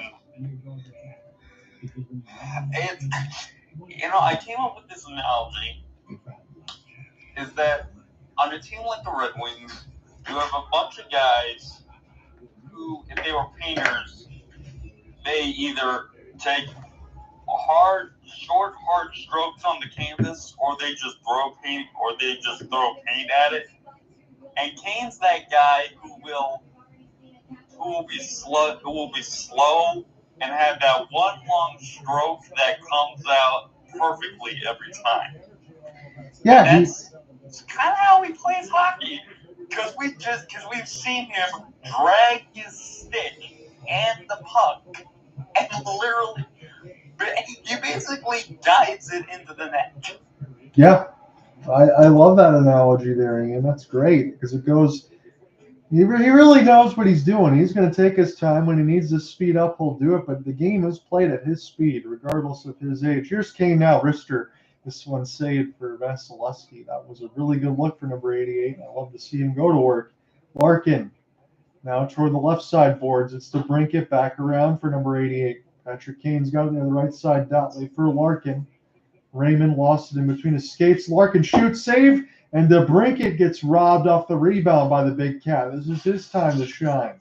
Now Raymond, left side dot, back pass for Kane, doesn't get there. Sider now back to Raymond. Raymond shoots, big save. This one is pushed in the corner, being blocked to start with the defense. Larkin will get it. Larkin now high slot toward the left side dot. He'll take a pass across. It goes off of Vasilevsky's left pad. Kane now. He'll work his way high slot. Pass beautiful to Larkin. Has to spin. Now to Sider. Now to Raymond near the right dot. Raymond, patient. Power play. All Detroit right now, but Vasilevsky with 4 saves already near the right side boards. Now back in behind the net for DeBrincat, still keeping his head up. Now to Lucas Raymond near the left side dot. Kept on the outside. Raymond still with it. It's Sider. He shoots. This one saved by Vasilevsky off the stick. Up and on a play. 5 shots for Detroit there. So all Vasilevsky here on the kill. That's one of the best goaltenders in the world can do. And Kane, you got around 2 defenders. Kept him on the outside, did the former Red Wing Glendening, but he took his wrister. It was a good glove save, and then DeBrincat robbed on a second opportunity. As this one now off the tie-up. Power play line numero dos out there right now for Detroit. This one in along the boards. Vlad Tarasenko now. Here for Gustafsson. It's Jonathan Berggren. Hasn't gotten a lot of time in this game. Gustafsson back to Johnny Burgers. That's what they call him sometimes as this goes toward the right side boards. It's the fans like to say. Gustafsson now. High slot tip. Save Vasilevsky again with the right pad. He's been brilliant. It's Tarasenko. This pass just kept in by Gustafsson. Berggren now keeps it in as Rasmussen now. And around the end boards. 8 shots on the power play for Detroit. 8 saves. Another one. This one goes in the corner. Vasilevsky. I could not do any better there as the Red Wings were on fire, but they were just getting stopped by the Big Cat. This one goes in the corner now for Kopp, trying to keep the cycle alive. And Kucherov's got to know he cannot go in the box anymore because Detroit probably should have scored. They could have scored if it wasn't any other goaltender. Shots this period are 12-3, and that started with the first 3 for Tampa when they had the puck position for the first 3 minutes in the second. Now Johansson. Try to get to it. This shot will go into the breadbasket of Talbot and he'll hold. It is now 21-12 on the shot board, but Detroit's still down by 2. As Rasmussen had a good screen in front of Vasilevsky, but man, oh man, did he make that look clinical as far as the saves that he made. They were everywhere. You got a double deflection by Kopp with Rasmussen out in front. You had Kane chances, DeBrincat chances, Larkin chances. I mean, you just can't ask for more. 10:46 left to go in the second. Power play since December 27, 36.5, 23 goals. Second in the NHL and the most goals since that span. Ian and I have already talked about that plenty of times. Again, 36.5 is down from 50% as this one gets iced by Detroit, but that is still rolling 7s when you're rolling the dice. We'll take a break, and I'll type in some of those notes there as far as the power play because there's just too many to talk about. Make it a half and half. I think we're just playing the music.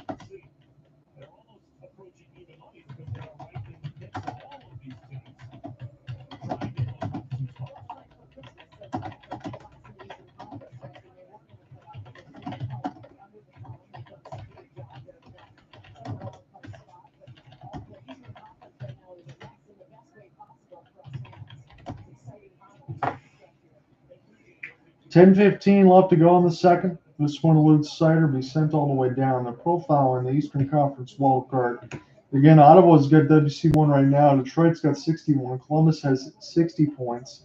Detroit has a game in hand of them, even after today. So even with that long layoff from Tuesday to Saturday, the one boon for the Red Wings is they got all those makeup games all done.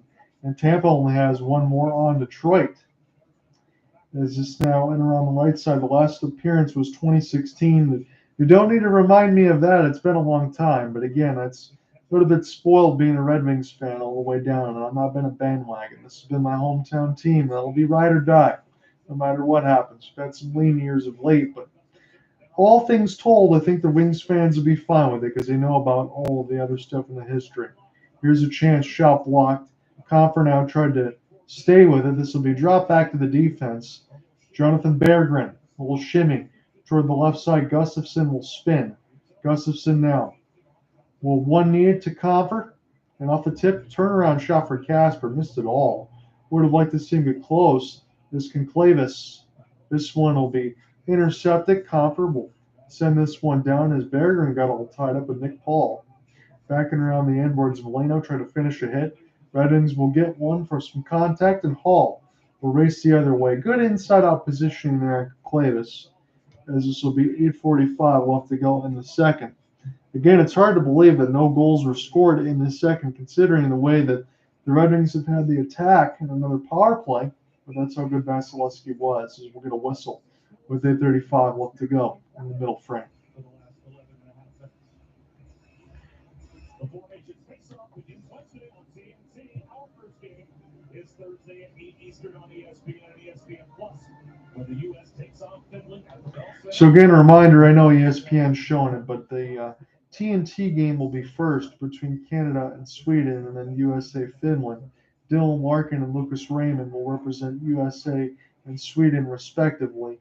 I did see Larkin on the Tuesday side when after the game with the Kraken, as this pass is saved by Vasilevsky from Tarasenko right at the doorstep. He closed the 5-hole.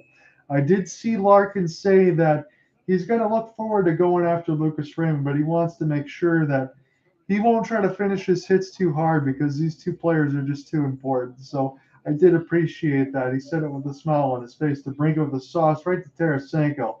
Vasilevsky comes up large. Tarasenko's already got one. Now we'll take a break.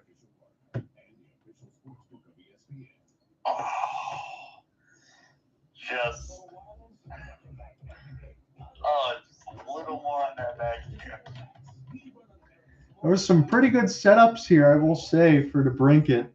One for Kane that was finished, and then one more, as you said, there for Tarasenko. If it just could have got a little more lift.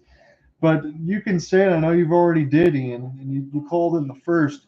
It's going to have to take your best and more of the best of the best if you're going to be Vasilevsky. And he's showing you, especially in this period, why he is as good as he is. Yeah. And as we were talking about during the intermission, as I'm watching the Red Wings, I gotta be honest. So your defenseman right now, your best defenseman, I would just from this game, it looks like it's been Sherratt. That's not something we've been able to say all the time. I don't think Ben Sherratt's ever really been bad, but he's been very good in this game. He's been noticeable. But I'll tell you what, you slot in a Colton Borrego, especially on that power play unit. Oh boy. Now that will be cooking with gas. So I know that we talked about it, Ian, but and I know it's going to take some money maneuvering to make it work, but that sounds pretty good to me. I don't know how they're going to do it, but again, I think you and I are on the same page. If Detroit is going to try to make a move, I think it's going to happen defensively, because when you tell me Ben Sherratt's the best defender in this game, I said, yeah, that's a great point. And I like that for Ben Sherratt, but that also tells me that that's not good enough to beat the Tampa Bay Lightning today. No. So Steve Yzerman's on the phone, and he's getting some camera shots. He is in the building today. And Ian and I are in complete lockstep as far as where this game is going, because, again, I want to make that point. But Ben Sherratt, you got Moritz Seider, you got Simon Edvinsson, you got pieces of the future. Seider's already shown you how good he can be, but if Ben Sherratt's your best defenseman, then, yeah, you got a little bit of problems there, because you would ideally want Ben Sherratt on the second or third line. He's been very good in this game. This will be dropped here for Talbot. He'll hold. Again, he's getting very early time because the first 2 of 3 shots went in against Alex Lyon, and they made the change. We'll take a look now. Here is an opportunity. And oh my goodness, what did I just watch? Is that Carl Vejmelka that tried to give a pass up there and make a play? Sebastian Aho scored. Oh, man.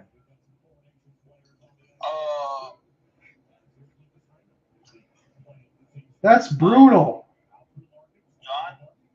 Go ahead. I'm going to use a popular dingle phrase.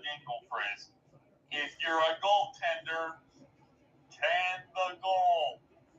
And speaking of 10 in the goal there, Casper to Larkin, that's highway robbery from Vasilevsky as you press on. I couldn't believe the highlight that we just got.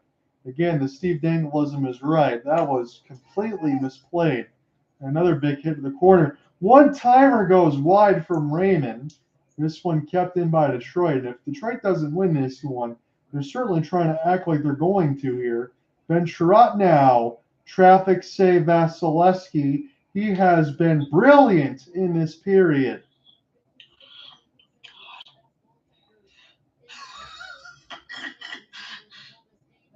So, do you think this is how teams used to get? You think this is how people used to feel when they had to go up against guys like Brodeur and Patrick? Yes. God,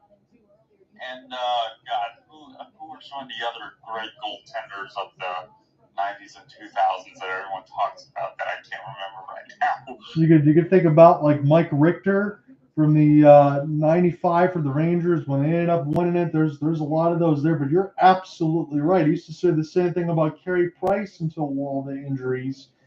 Andre Vasilevsky has shown you exactly what he could do. I wouldn't say turning back the clock because none of those numbers have ever been bad in the sense of it. Again, you just get older and you play a lot of games. And Tampa's really depended on Vasilevsky during especially those 3 straight cup runs to get to this point. That's why Yzerman drafted him. Here's a beautiful pass and a good defensive play by Justin Hall. Saved Talbot from having to maybe give up one as this goes back to Tampa. Little inside-out move from Hagel and then picked off by Detroit. Now, I got to tell you, this is a phenomenal second period that they played, but Vasilevsky's just shut the door as this is now on the right side. Hagel, little reverse hit from Johansson. And now McDonough will slow it down. This one flipped up into the air, staying up to play off the glass. And Tampa turns it over again. Man, oh man, if Vasilevsky hasn't played this way, Detroit could honestly be taking the lead. And that's a lot saying considering how this game started. McDonough, now from 50 feet. This would be to the left side red line, and Tampa chip it. They won't chase. They'll take a change. 6 minutes left to go in the second. Joe Veleno now will play it in between his own legs and try to get started again. Toward the left side red line. Detroit, I believe, just gains it. And Vasilevsky now will stop it in amongst the inboards. This will be settled back around now for Tampa. And picked up off the change as Mitchell Chafee avoids a hit. Moritz Seider. Shot board is 26-11 Detroit. I haven't mentioned that much because Tampa scored 4. Oh, scores! Right it off the rush, it's the breaking, and it's finally a 1-goal game.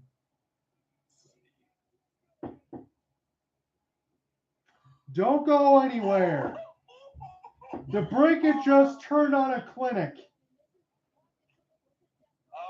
Cat-on-cat violence. Someone call PETA. That's a brilliant call by you, Ian. I'm ashamed I didn't think about that. That is cat on cat. Radish can't play it, and that is gross. That is absolutely disgusting from the Brinket. Little forehand lift, faked out Vasilevsky, and it's 1-goal game now. I said this in the first period, and I'll do a callback to it. I said when the Lightning went up 4-1, it was either going to be very painful for Red Wings fans, or it was going to be one of the games of our time. It's looking to be one of the games of our time. I'm so glad that you're with me here, buddy. And I'm so glad that we can take this one in. Even more than gracious to join in. We love your feedback, and everything has been well taken. What's happening with Talbot? Talbot's just getting some skate repairs, I think. Okay. If it was anything else and it was Alex Line, I probably would have cried at this point, considering, because the Red Wings are really giving it their all here. It's a 1-goal game again. The shot board this period is 17-4. That's not all shots on goals. That's just shot per period. But they're really punching Tampa in the mouth. And Vasilevsky's earning his paycheck. I know he's given up 3. 2 of those he can't do anything about. Gergensen's now.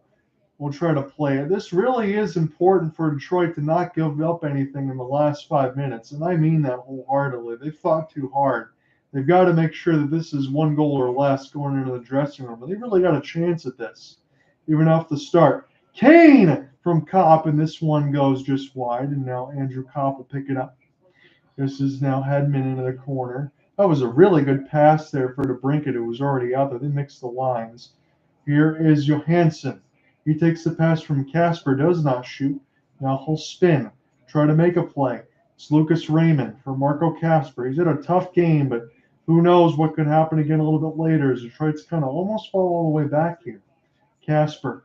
Now for Raymond. Raymond shoots. This one tipped up into the air, and every time the Red Wings shoot the puck now, I get a little bit more excited considering where this game is, and the heart's starting to beat a little more.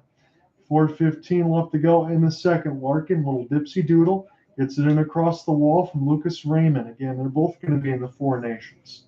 It's toward the right side. Lucas Raymond now. High slot. Raymond holds. Raymond wrap around. He tried to send it out in front, and Raymond have to go all the way back now to pick it up and across the wing wheel. Lucas finds the zone again. Off the drop, try to give and go right to him. His stick gets lifted at the last moment. Larkin now works his way in the high slot. He shoots. This is that rebound save. Vasilevsky off of Raymond. 3:35 left to go in the second. As this is now recollected by Detroit, it's Ben Chirot. We'll take the touch pass. The fans are really getting into this. Kane now on the backhand. He goes for a sharp angle chance. It goes up the side of the cage. Larkin now. Here for Kane. Kane's already got a power play goal. This now for Sider. It's all Red Wings here. Toward the right side. This will be dropped here for Kane. A little no look back to the defense. Sider off a half spin, feeling himself. This pass way too hard. And the Lightning now will be able to, as Hagel takes a hit, send this one back down. Talbot will slow it up. Here's Chirot. Chirot now let the forwards take a change. Red Wings have had a very good game. Not a very good start, though, but they're really humming here on offense. And Tampa needs a pushback. I have to say that honestly. Kane. This one intercepted by Hall and now sent back in around the end boards. It's Vasilevsky for McDonough. McDonough now will play this one ahead for Dylan Duke, who's making his NHL debut. Michigan man. This one is, I believe, iced. 2:33 left to go in the second. The Brinkett line's going to come back out.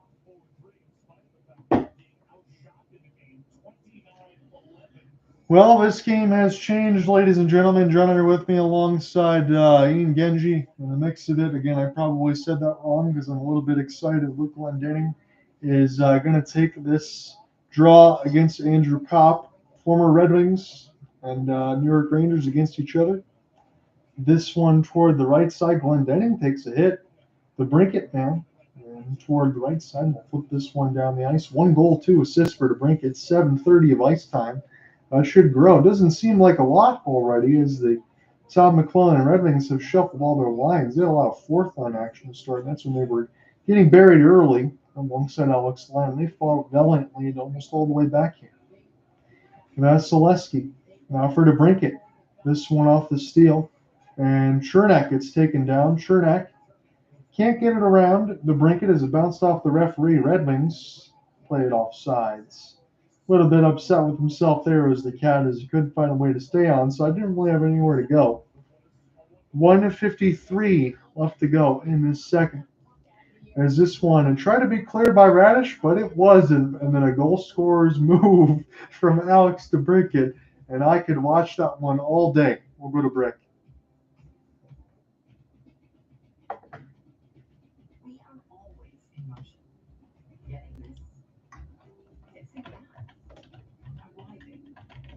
And John, this is why the Red Wings are going to make the playoffs. Even if they somehow end up losing this game, the fact of the matter is, you're down 4-1 in the first period against the Tampa Bay Lightning. Most people would say, oh well, pack it in because Andre Vasilevsky is going to stop everything in sight. Yeah. Instead, the Red Wings have made it a 1-goal game, have done some Fs, have pretty much made the second period their own, and have put 28 shots on goal. 3 of them have gone in. And now as a Red Wing fan, you're just asking yourself, how the heck are we not in the league right now? They have 11 shots! That's a great point by you, Ian, because again, I'm trying to think how that hasn't even crossed my mind, because I'm still thinking about the beginning of the game when it started 2-0. It was Hagel Chernak scoring on the first 2 of 3 shots, and then Point gets a gorgeous pass from Conclavis right in all the slot finish, and Paul scores on the breakaway from Casper. Yeah, it should be over. You get a tip from Tarasenko on a sider shot.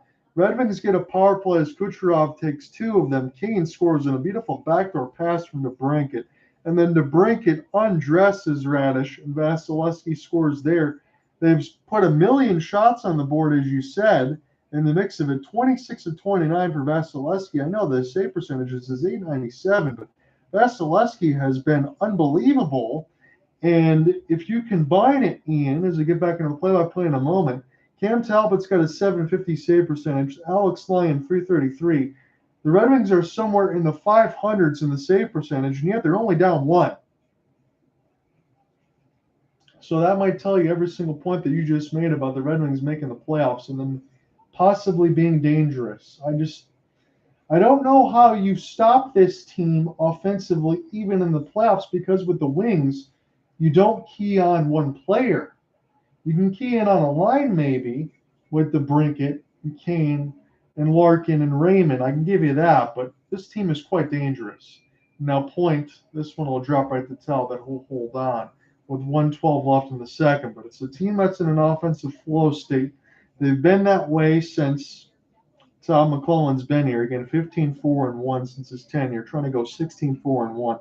They lose today, considering the effort that they put on. I don't think I could be even remotely upset. I know the goaltending hasn't started off well in this game, but they've been excellent over the stretch. Man, oh man, they're really punching the Lightning in the mouth. If not for Vasilevsky making some saves. Sacrificial shot block there for Johansson as he had to take a tumble. And Tarasenko send this back around the inboard. Can't believe I'm saying this again, but it's a 1-goal game with 60 seconds left to go in this middle frame. We're at LCA right now, and the Bolts have iced it.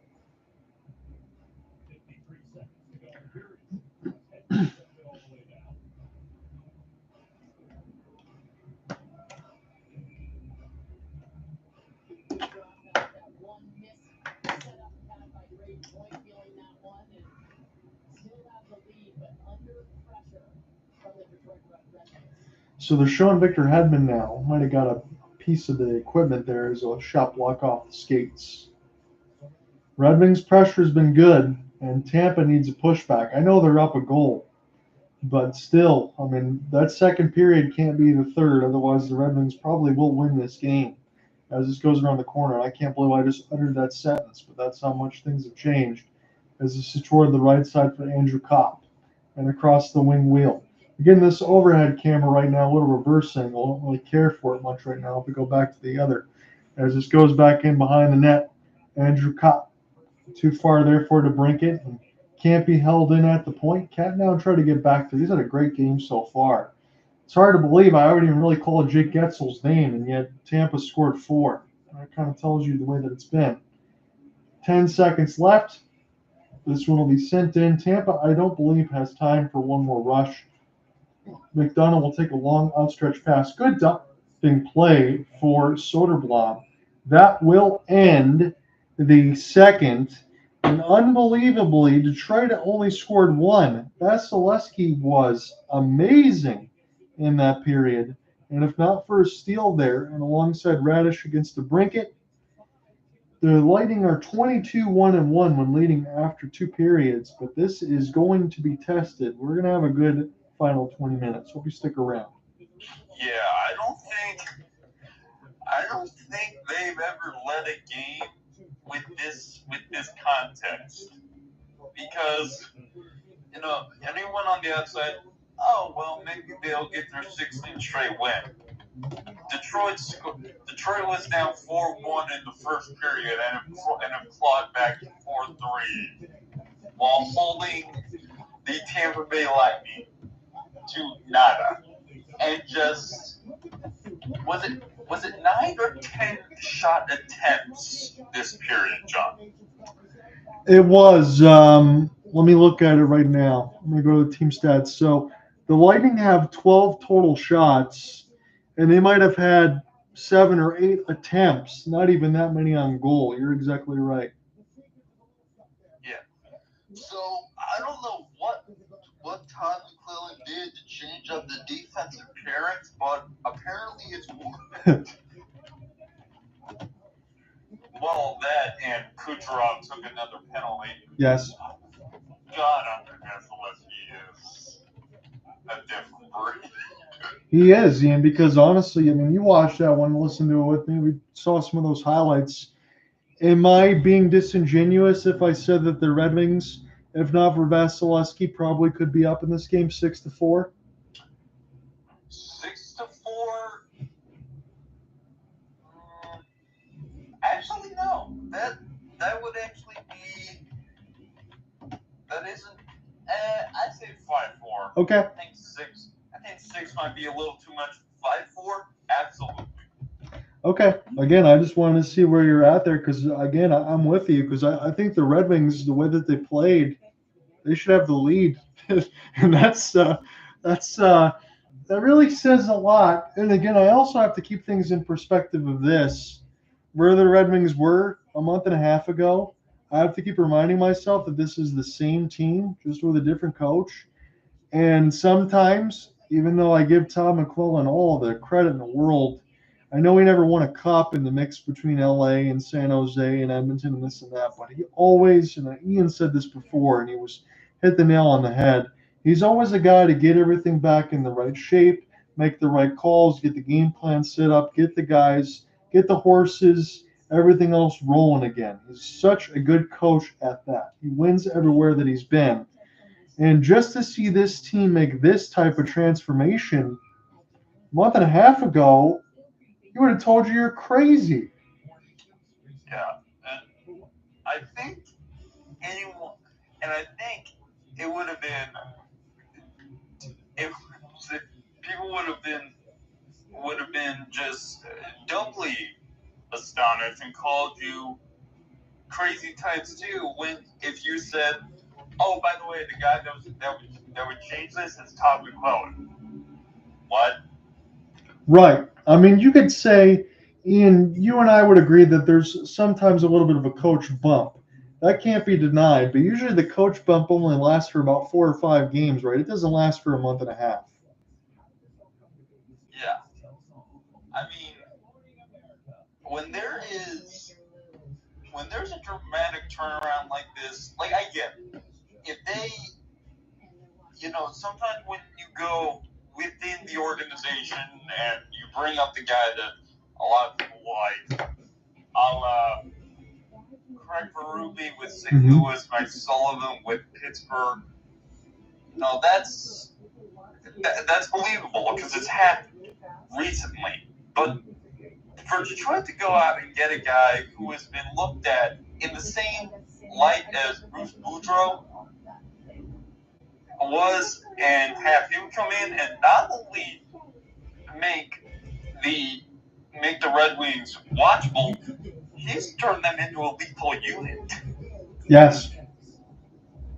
Look at the power play numbers. We talked about that before. I mean, it was just not even a week ago, maybe a week and a half, that you and I were in on a broadcast against Florida when the Red Wings came back and kind of taken out one of their nemesis in the Atlantic, where they never win, and it's Sunrise. And that power play was batting 50%, and now they're still in the high 30s, and they're still the top power play scoring unit since the calendar turn in late December. So other than Dean Edvison for the Columbus Blue Jackets, and considering what happened with Johnny Matthew-Gaudreau and that unbelievable tragedy, Dean Edvison for me probably gets Coach of the Year. And Todd McClellan, he might not get a lot of votes of that considering he's just kind of taken over in the interim. But if the Red Wings continue to win and maybe they make a push and win a playoff round, I wouldn't be surprised if Todd McClellan gets some votes. Oh, if they make the playoffs, Todd McClellan is easily. Well, no, I'm not going to say easily because there are a few. There are a few. Other coaches that have done spectacular job. Like I would say, actually, I can't remember his name. I know you'll help me out here. The head coach for the Ottawa Senators. Oh yeah, in the mix of that. Let me look that up really quick just in case they change any placeholders because I have to. Because I know that one has moved in a few other times, but I'm going to look that up right now. Normally I would have your back right away, but I think that they've been doing some changes. But I'm going to look at that right now, Ian, because you're right. Travis Green. So he was the former defenseman for the Washington Capitals. Wow. He was picked. Senators into a unit too. Yes, he has. And that's the former coaches who I was thinking of. He was kind of the placeholder, was DJ Smith. I think he was a guy, I wouldn't say lame duck coach, but I feel like I have to.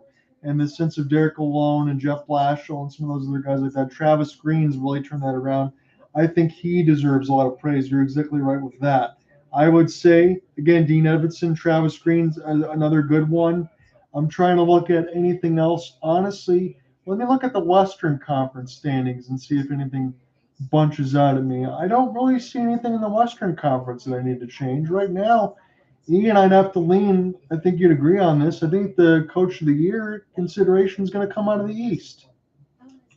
Agreed. Let me think here. If let me look at the West standings real quick, see if there's anything that we could say has been. Well, okay. I would actually. Here's something. Okay.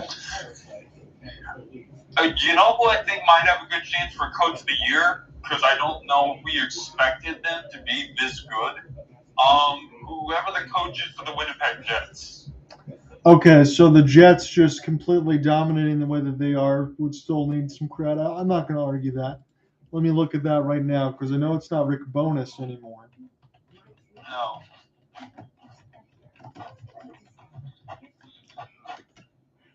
So hey, this is another new one as well. That's why I don't know. So Scott Arnold, he's 62 years of age. He assumed the role just this season. So again, he would be another one of those that, yeah, Ian's right. I think we can make the consideration for that. I think Ian and I would say he probably doesn't win it because the Jets are a team that's better yet put together, right? You got a lot of talent there. And alongside with Scheifele, Kyle Connor Hellbuck, all of those guys there. But yeah, I think that's a damn good call by you. You know, and here's another thing. Here's another possibility. Now, it would require a lot of improvement, and it's a long shot. But if somehow the Utah Hockey Club gets it together and makes it to the playoffs, fair. Whoever that coach is also in consideration if they make it to the playoffs. That one I actually know. You stumped me on the other two because they were new coaches, but Andre Tourigny, he's still the coach there, and alongside from the Phoenix holdover. So Utah, I know essentially they're going to get all new records. I still think that they should merge that and alongside with the Coyotes in Phoenix and Arizona. But Andre Tourigny's still there. He does a good job. And I think it's about time, honestly. I know I talked about this with Alec many times. We talked about the arenas, Gary Bettman trying to get things going, the owners. Never really got stuff going for Phoenix and Arizona. Hopefully they can make it work in Utah. Yeah. I wanted the Coyotes to come here to Kansas City because even if they were struggling before, Like, I get it. Utah's fan base has shown that they've embraced it, which is good. Man, I mean, I don't know how many times you've been down here for sporting events, John, but if you have for the future, for any times, you would know the city is rabid. I love that. I haven't been down there officially, but when I do watch the games, and between the Royals, Chiefs, everything else and the like, it's always buzzing. It's always buzzing. Do you still thinking? I know you're in the midst of doing some stuff, so if you're busy, no worries. But for the NHL expansion, whenever that does happen, is Kansas City still a possibility? Because I've heard that. Officially, I don't know, but if you were to ask me personally if I think someone should take a chance on it, absolutely. Okay. Because here's one thing, I don't remember if I was discussing this with you or Alec, but this area does have it's a small hockey team, but it's an ECHL team that has been awesome in very recent years, called the Kansas City Mavericks. And people do show up when they're good. Now, here's the thing. If an expansion team comes here to KC, I don't expect them to be the Golden Knights. I expect them to have more of a Seattle Kraken art, or a Utah Hockey Club where things are slow to begin with. We're not going to come out of an expansion draft world beaters. I don't expect that. No one should. But if they have management that actually gives a damn and is keyed in on improving the team and show they put forth effort, they will turn a profit here. And here's another thing they can do. If they put KC in the West, like let's say they put them in the Central, you have the right pickings of an in-state rivalry just begging to be broadcast. Yeah. Yes, I love that. In between St. Louis and Kansas City. They already have it for the MLS, and I'll tell you what, while both teams are kind of middling right now, when they go up against each other, it is serious. That's awesome. I love that. I hope that comes to fruition because I'd be so excited for you. I'd be so excited to call some of those games and get them there. And you know what? I can bet my bottom dollar with Patrick Mahomes already having a stake in there alongside the Kansas City Royals. I bet he would take part of it with the hockey team as well. Oh yeah. I mean, Mahomes is. You want to talk about building an empire? Yeah. That's what Mahomes is doing in Kansas City, and we are happy to let him. Yeah, he's a very, very smart man. He knows exactly what he's doing. He's leading on the field. He's setting himself up for the long term.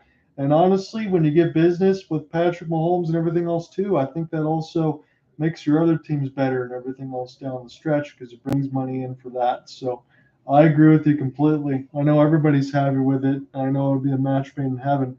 I do hope that Gary Bettman gets set for that, but I did hear that the NHL, I know they announced, we talked about the salary cap moving up over the next 3 years, but I think Gary Bettman's getting closer to riding off into the sunset. He's getting set to retire pretty soon in a couple seasons.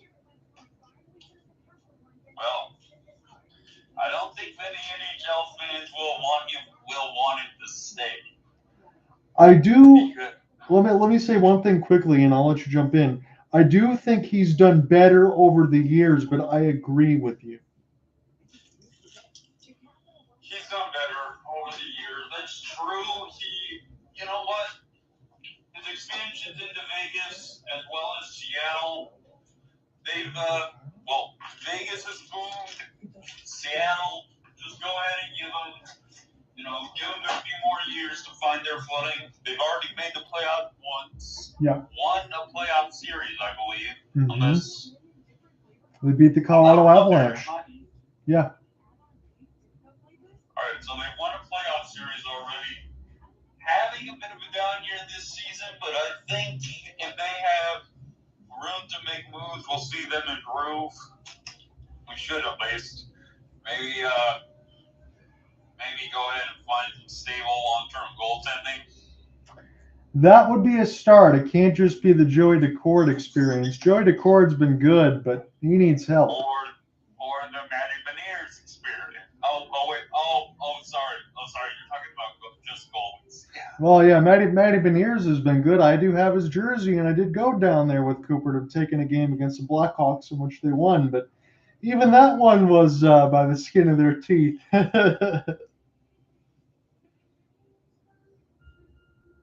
So, yeah, there's some work to do here for Seattle.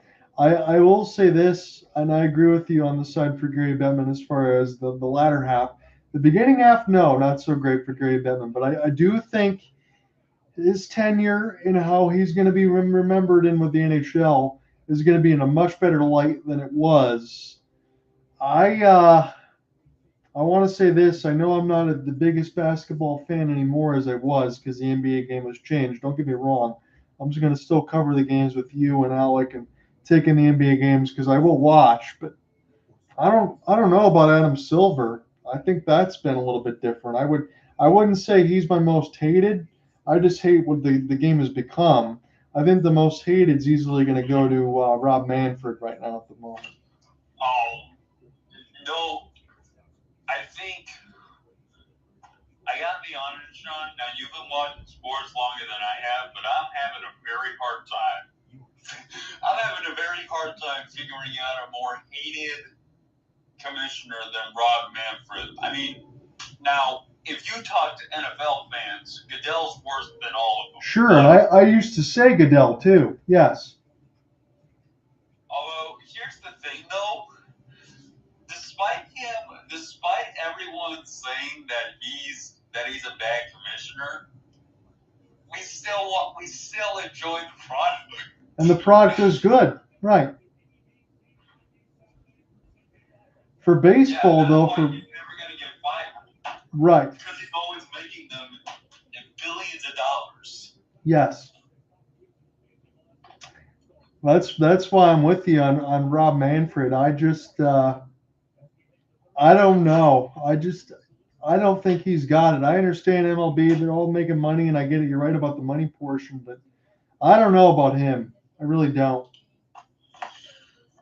No, and the fact that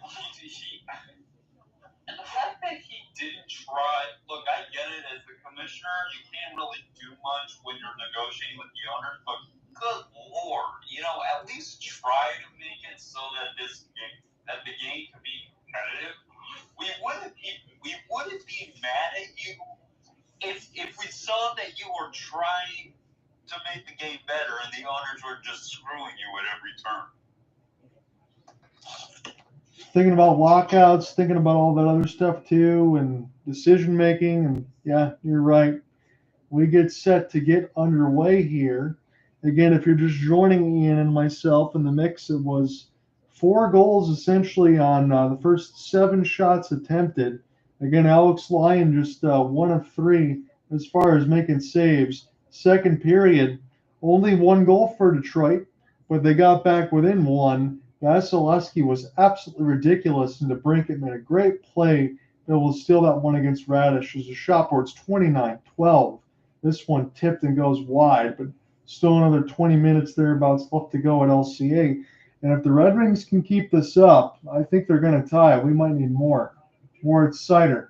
He gets all spun around as this goes back around the right side red line. And now DeBrincat will take the long flip. This one gloved down nicely right out of the air. Red Wings will steal them. Try to race the other way. DeBrincat off the 1-on-3. He's been so good in this game. as this is sent around. Patrick Kane could be the same thing. The former Blackhawks doing damage. You knew that they would. And I don't care how long that they're signed for. And the Brinkett was a really good signing there for Eisenman for another 3-year extension that's going to kick in. This is now along the wall.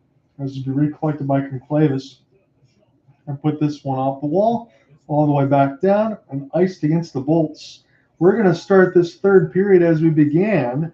Detroit's going to get some puck possession. So we're looking at the assistant coach, Trent Yawning. He was part of the LA staff and alongside Tom McClellan. So he brought all those guys to Detroit. And it's, again, I shouldn't say this. It's not just Tom McClellan, but credit to everybody on that side for completely turning this around. Simon Edmondson, little slap pass. 2 7-game win streaks as the Red Wings are 15-4-1 under Tom McClellan. You just don't get multiple 7-game win streaks all that often. Again, they won 7, lost 3, and then won 7 again. That's where they are, trying to go for 8. Larkin off the sharp angle chance, be saved by Vasilevsky. As this is Hagel now, trying to get it out. Dispossessed by Edmondson. Larkin another chance, and Vasilevsky right there, cover the short side of the post. And we'll get a whistle.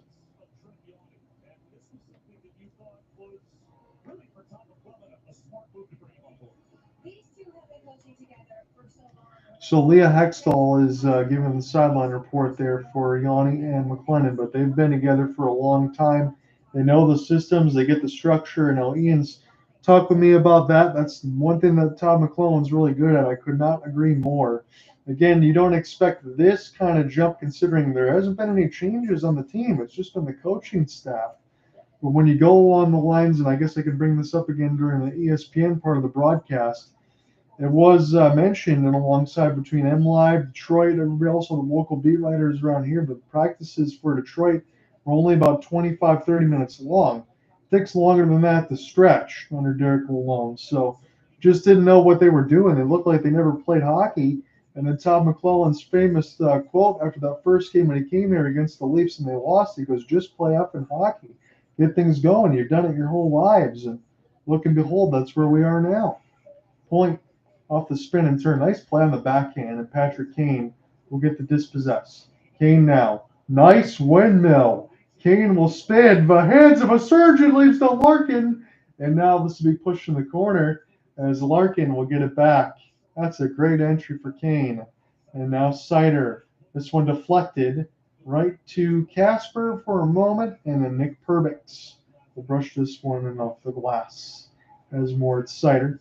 Everybody take a change nonetheless because they're all near the players' benches.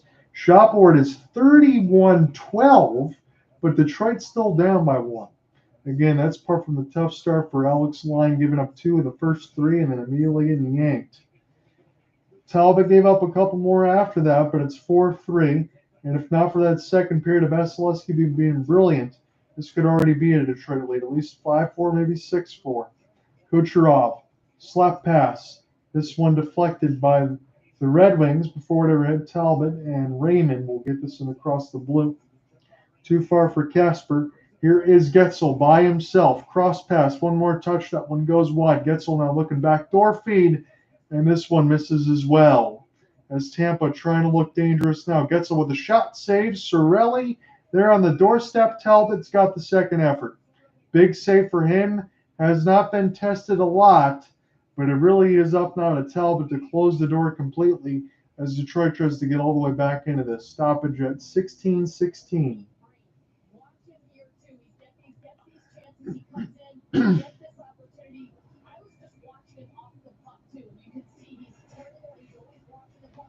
So one of Tampa's quick pressures, they haven't had a lot of that. There really hasn't been much to speak of other than that first. When you get a 4-goal explosion, that's usually enough.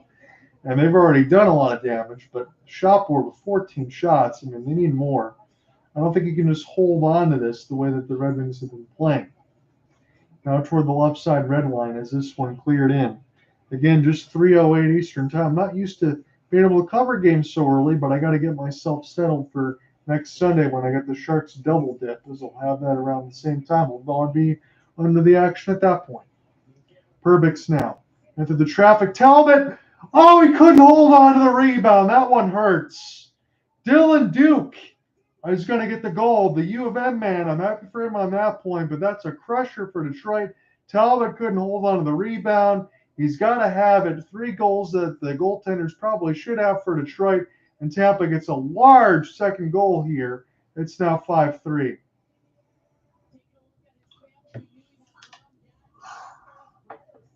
All right. Okay, Red Wings offense.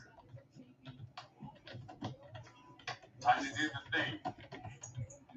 You're asking them to do it yet again, Ian, but that's exactly what they have to do. They've been excellent all day. They need to continue to bail out their goaltenders.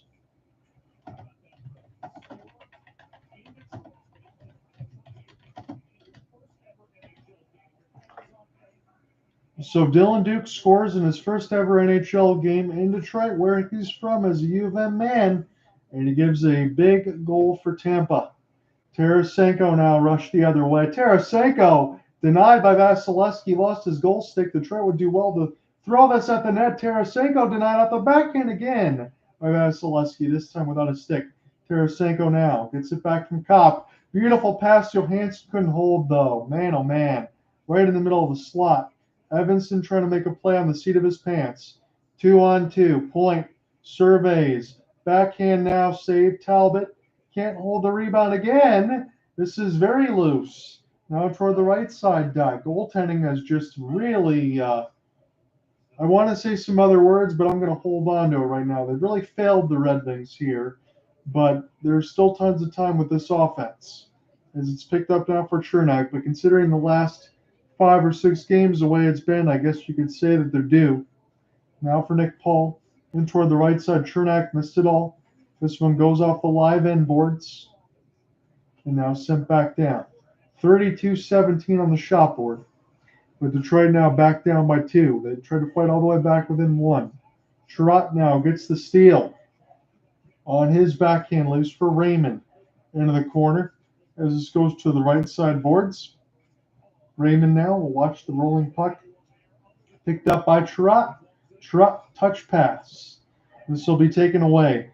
And Tampa could have numbers. 2-on-1. Michael Esamont. I don't know where he was going with that pass. This one goes into the crowd. 14 minutes left to go in the third.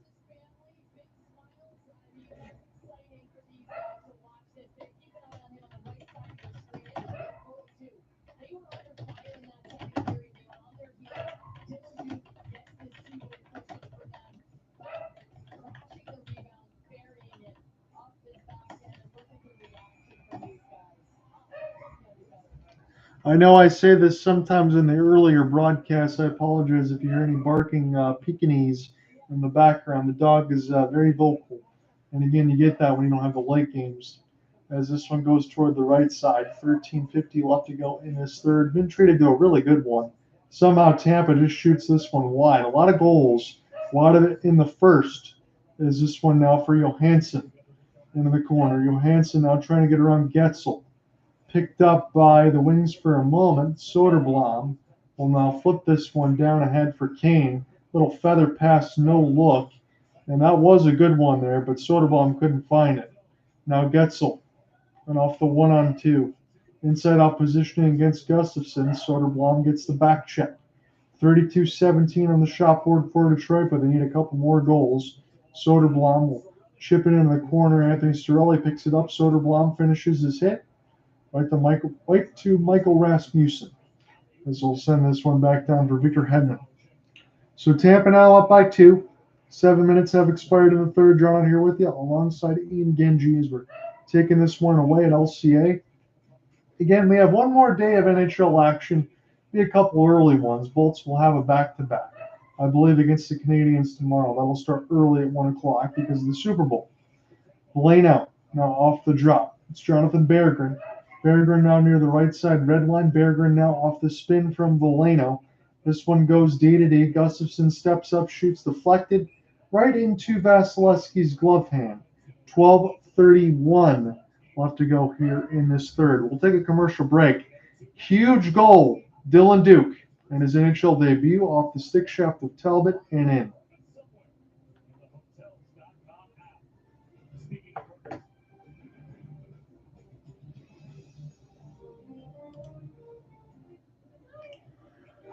So it's been a while since we've been able to talk about a Bolts goal. Dylan Duke gets his first in his debut. From Chafee and Perbix.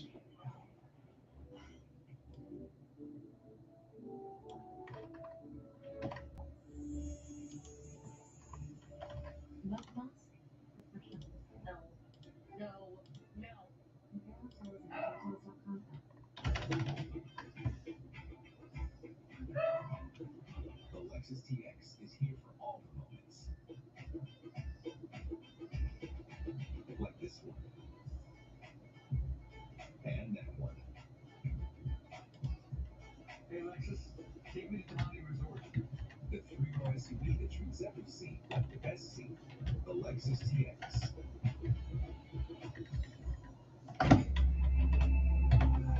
Believe me, when it comes to investing, you'll love Carl's Way. Take a left here, please. But there's a Carl's Way is the best way. Is it? At Schwab, how I choose to invest is up to me. Exactly. I can invest and trade on my own. Yes, and I love that there are some investments for me too. Let's move on, Sam. What can you do? Where are you going? Schwab. So commercial break. Again, we had 4 goals for Tampa in the first. Hagel, Chernak, Point, Paul. Paul's was the latest at 15-13. It was Vlad Tarasenko off the tip from Sider, and Patrick Kane his 12th of the year on the power play from DeBrincat and Raymond. Beautiful pass from the left to right dot. DeBrincat feathered to Kane wide open 1T, and then a steal for Alex DeBrincat in off of Radish. Gets his 24th. That was unassisted. Red Wings tried to fight back. They were down as much as 4-1. Made it 4-3, but Dylan Duke, University of Michigan Wolverine, from Chafee and Perbix in his debut at 4:10. The goaltending has been a real issue in this game for the Red Wings, but not as a whole in this season. But it happens sometimes as we're underway here again. So 12:20 left to go in the third. Former Red Wing Luke Glendening will put this one in the corner. Point in the mix and alongside Chernak, as I'll pull up both of the rosters here. This will be sent back down. And Ryan McDonough, the second tour of duty with the Bolts. Start this one again. Good touch past Hagel. Try to get this one going the other way, but the Bolts go off sides. 12:03 left to go in this third. Let's take a look really quickly as we get a commercial half and half of the other games that are underway. The other games so far have not been as entertaining as this one. I'm glad at least it's been entertaining because it didn't start that way, but the Hurricanes all over Utah 5-2. 12:49 in the third. They scored 4 times in the second. At one point, they were all unanswered. And the Devils pacing the Canadians 3-0. Canadians are getting worked at the Bell Center right now. The doubleheader is not going to start at 3:30 the way that ESPN does this. We're going to have to wait another half hour pretty much after this game is done between the Red Wings and Tampa, but that'll be Golden Knights Bruins. And for Detroit, should they lose this, they're going to need the Bruins to lose in the mix as well. Maybe Tampa tomorrow in their back-to-back. This will be flipped off the rush. Now Kucherov will join. This one gets deflected. Not a lot of penalties have been called in this game. Maybe one more against the Tampa that should have been. But here is a good deflection here for Copp. Hand-eye coordination. And now we will get the whistle with 11:19 as it was touched with a high stick. Copp was trying to do a little juggling. But let me look tomorrow. Not only a couple games to tell you about. It'll be the Lightning and Canadiens. So both teams off the back-to-back, and then Utah as well against the Caps. Caps are not in action tonight, so that'll be the only team that's not playing a back-to-back. And then we will take our Four Nations break after Sunday's games. Only a couple to tell you about because you got the Eagles and the Chiefs. I do think that one's going to be pretty close. I will say I did give a score prediction alongside Cooper the other day when we worked the game on Thursday. I'll double down and say I'm going to keep the same prediction. I will say the Chiefs get the history. They get the three-peat. I'm going to say 27-24. It will be Mahomes with the ball in his hand last, and I'll come down to a Harrison Butker game-winning field goal. That's what I'm going to say as far as my prediction. 10:35 left in the third. And I saw Ian perked up and unmuted his mic right after I said that. So this one, Coffer will go all the way back. If you want to bring in your thoughts, you can, my friend. I want to bring him back in here. Edvinson will step up, as this will be kept in by the Red Wings for a moment, then intercepted by Tampa. They're going to try to jailbreak this thing right down the middle. Send it back down the ice for Talbot. Edvinson will send this in around the corner, and the Red Wings try to escape through neutral, at least, as we're halfway through the third. Red Wings now will start to run out of time eventually, scoring some goals. I think they're going to need to get one in the next maybe 4 minutes or so, as this one now will get sent all the way down. This does not gain the red, so the Bolts have iced it.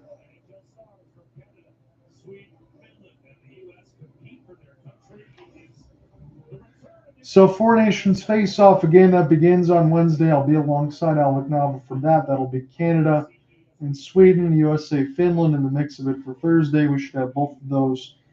If Alex set to cover it all the way, he'll have the Saturday one between USA and Canada. I won't because of the Sharks double dip, but we will be covering a lot of those together. And the championship game will be next Thursday. Sider will now get this one off the send down for Kucherov. Kucherov has been pretty silent in this game, and yet Tampa's up by 2, and that kind of tells you how good they are. Which is 17 shots on goal, they've had 5. A lot of that has been goaltending mismanagement, not for Todd McClellan, but Cam Talbot and Alex Line didn't have it today, and can't have those situations against a team like this. Rasmussen, now Soderblom finishes his hit. Every other game that you see him in there, just continues to get better, does Elmer Soderblom, and I don't think he's going to go back down to Grand Rapids other than the Four Nations break to get some more time. Now for Cirelli. Jake Getzel will steal. Send this back around Sider. Sider now will pull ball this ahead, and this will be blown dead against the tray. They say no. This one was last touched, so we'll press on. 8:45 left to go in the third. Be watched by Talbot as they'll stick it aside for Gustafson. 33-17 on the shot board as we got 8:40 left to go here in this one. Cop little back pass was a good idea, just out of the reach is Perbix. Played it into the right corner. Justin Hall loses it off the stick lift. Nice play for Chafee, as this one will be recollected here for Tampa off the long flip. Now Detroit will get the steal. Vlad Tarasenko for Gustafson as they try to work their way out of their own end. Little pivot there for Gustafson as he plays it off the backhand. And gets it right back off the touch pass. Marco Kasper, line one out there for Todd McClellan. Long shot. Saved by Vasilevsky. That's a little too easy. And this one now sent back down. This will be Jonas Johansson now to Edvinson. A couple of Griffins that are used to playing against and with each other. This will be picked back down by Tampa and across center ice and gloved down. Before we get a whistle, 7:50 offsides is Tampa. We'll take another break.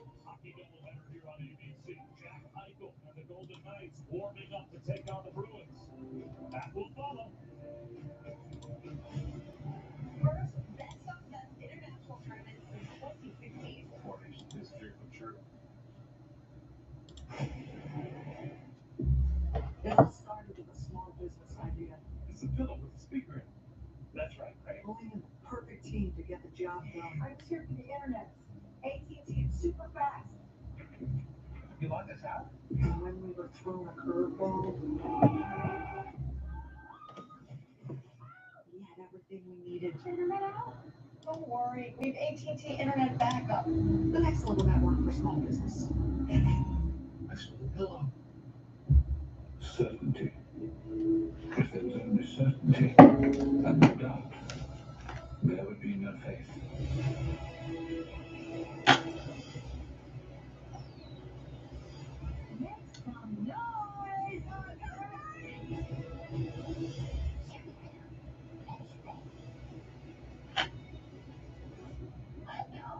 The answers. Hosted by me, Kyle Rice. Sunday or second live on ABC. Good morning with local access. Good morning. Yeah. For local access to be approved by fast and gentle constipation relief in as little as 30 minutes. I will say this, in the game from Thursday, between Colorado and Calgary, it was kind of one period. that got away from the Flames. You can kind of really see that in between Detroit. 4-2, I know they kind of made it close, but the goaltending, we're talking about that. I will say, in between watching the Colorado Avalanche, though, and it's already very clear how good Nathan MacKinnon is, Marty Necas looks like he's not struggling one bit. No, not really. It could be, this could be a trade where both teams win. I think so. I think in the grand scheme of things, that is what we're looking at. Ian, if I have you here really quickly, would you mind giving me a scoring prediction for the Super Bowl, and who do you think is going to win? I know you're going Chiefs, but what are your thoughts?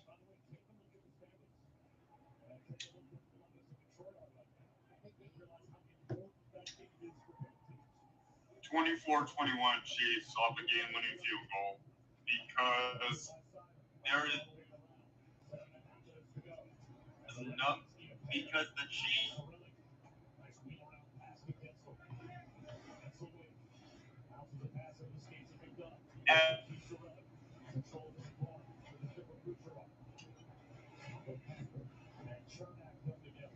I think I lost Ian for a moment. He gave me a 3-point prediction just like mine was. 24-21. Yeah, 27-24. I got game-winning field goal as well. I think it's going to be close. When I get Ian back, and I want to get him back to his point and start again. Toward the right side now, Edmondson. High slot, this one deflected. Red Wings get knocked down in front. No call. That one might have looked like a cross check, and I really don't want to sound like a homer, but that could be the second one, as this is toward the left side of the dot. Red Wings with possession. Larkin will send us around the embankment. Here for Edmondson. Now Jonathan Berggren will try to get this one around the end boards for Raymond. So Tom McClellan trying to mix these lines. As this is picked up, Edmondson. Off the touch, it's Comfort. Comfort now on his backhand. Toward the right side, dot. Red Wings being kept on the outside. Patrick Kane. Sweet move. Kane walks in. What a centering pass. And Berggren can't bury it. Oh my goodness, Patrick Kane. As this goes back around the end boards, and I had to use that voice register. That was disgusting. That was vintage. As it's picked up now for Edmondson. And I hope we get to watch the replay again. Kane, a feather. He shoots this one blocked. Kane now try to pick it up again. That was some play that he just made as this is sent back around now for Edmondson. Get a chance to start this one again. And now Gustafsson has the puck. DeBrincat. Now Kopp. Long shot. Save Vasilevsky. DeBrincat. This is in between his skates. Detroit with the puck. There's another shot. Glove saved by Vass. Ian, give me your points there. Start from the beginning there with the Super Bowl. All right. 24-21. Game-winning field goal by Harrison Butker. And I am not. Alec is going to have the official Super Bowl broadcast. I will join in at points if I think it is safe for if I think it is safe for the airwaves. I will not be on there the entire time because you're watching it, yes. More than likely I will be cursing out my team. Yeah. Because that is just how these games go. No, I know Alec understands. Again, if I don't have anything going on late after, I'll probably join in what could be a celebration. I know one of my hockey buddies that follows along sometime, Nick Edwards, he's a diehard Chiefs, just like you. He lives in the area. I know he's rooting for history as well. So I have a lot to root for as far as the Chiefs, and that's where I'm going with as well. I do think, like you, the Eagles are going to make it a game. I know we said it before. I do think the Chiefs will do a better job of trying to contain a Saquon Barkley, but make no mistake about it. You can't deny him in certain situations, and that's why I think the game will be close. I think it's going to be a good one. So we'll see what continues to happen in this game. I'm looking forward to tomorrow. I'm going to have to spend some time with the missus. We'll see what ends up happening there. 5:21 left to go in the first. And Patrick Kane's pass that he just hit Jonathan Berggren with, and that's saved by Vasilevsky again. Vasilevsky's had about, let me be honest, 6 or 7 10-bellers. I really do think the Red Wings, at least with the Lightning having 5, the Red Wings could have 6, and either at worst have this game be tied. That's been the type of game it's been. It's been fun. It's been entertaining. The one thing I guess as a Red Wings fan I can say, and it happens sometimes you don't get goaltending. I've been more fortunate enough to watch some Red Wings games this year where that's not been the case. When last year that's all it ever really was. It was poor defense and goaltending with not as much scoring, and now the goaltending's been much better, just not in this game. So final 5, again, the 21-year-old Dylan Duke, Michigan Wolverine, has the latest goal for the Lightning. That made it 5, as it's now Gustafsson and around the embankment. And if Detroit can get a few more chances, they might be able to get one more. I don't know if they're going to be able to get 2, because Vasilevsky, I know he's given up 3, but he's essentially shut the door for what everything else could be in this game, as ESPN gets a little bit of a mess up on their feed, but I think we're back now. Talbot will stop this in along the end boards and leave for Gustafsson. 4:35 left to go in the third. This has been an entertaining game. We can at least say that. Ward Sider. Drop now for Kane. Kane has been excellent in this one. He usually is, but you really see that burst, the playmaking ability. He has just been all over the ice. Sider now from the point. No problem for the Big Cat. We'll hold on. 4:19 left to go in the third.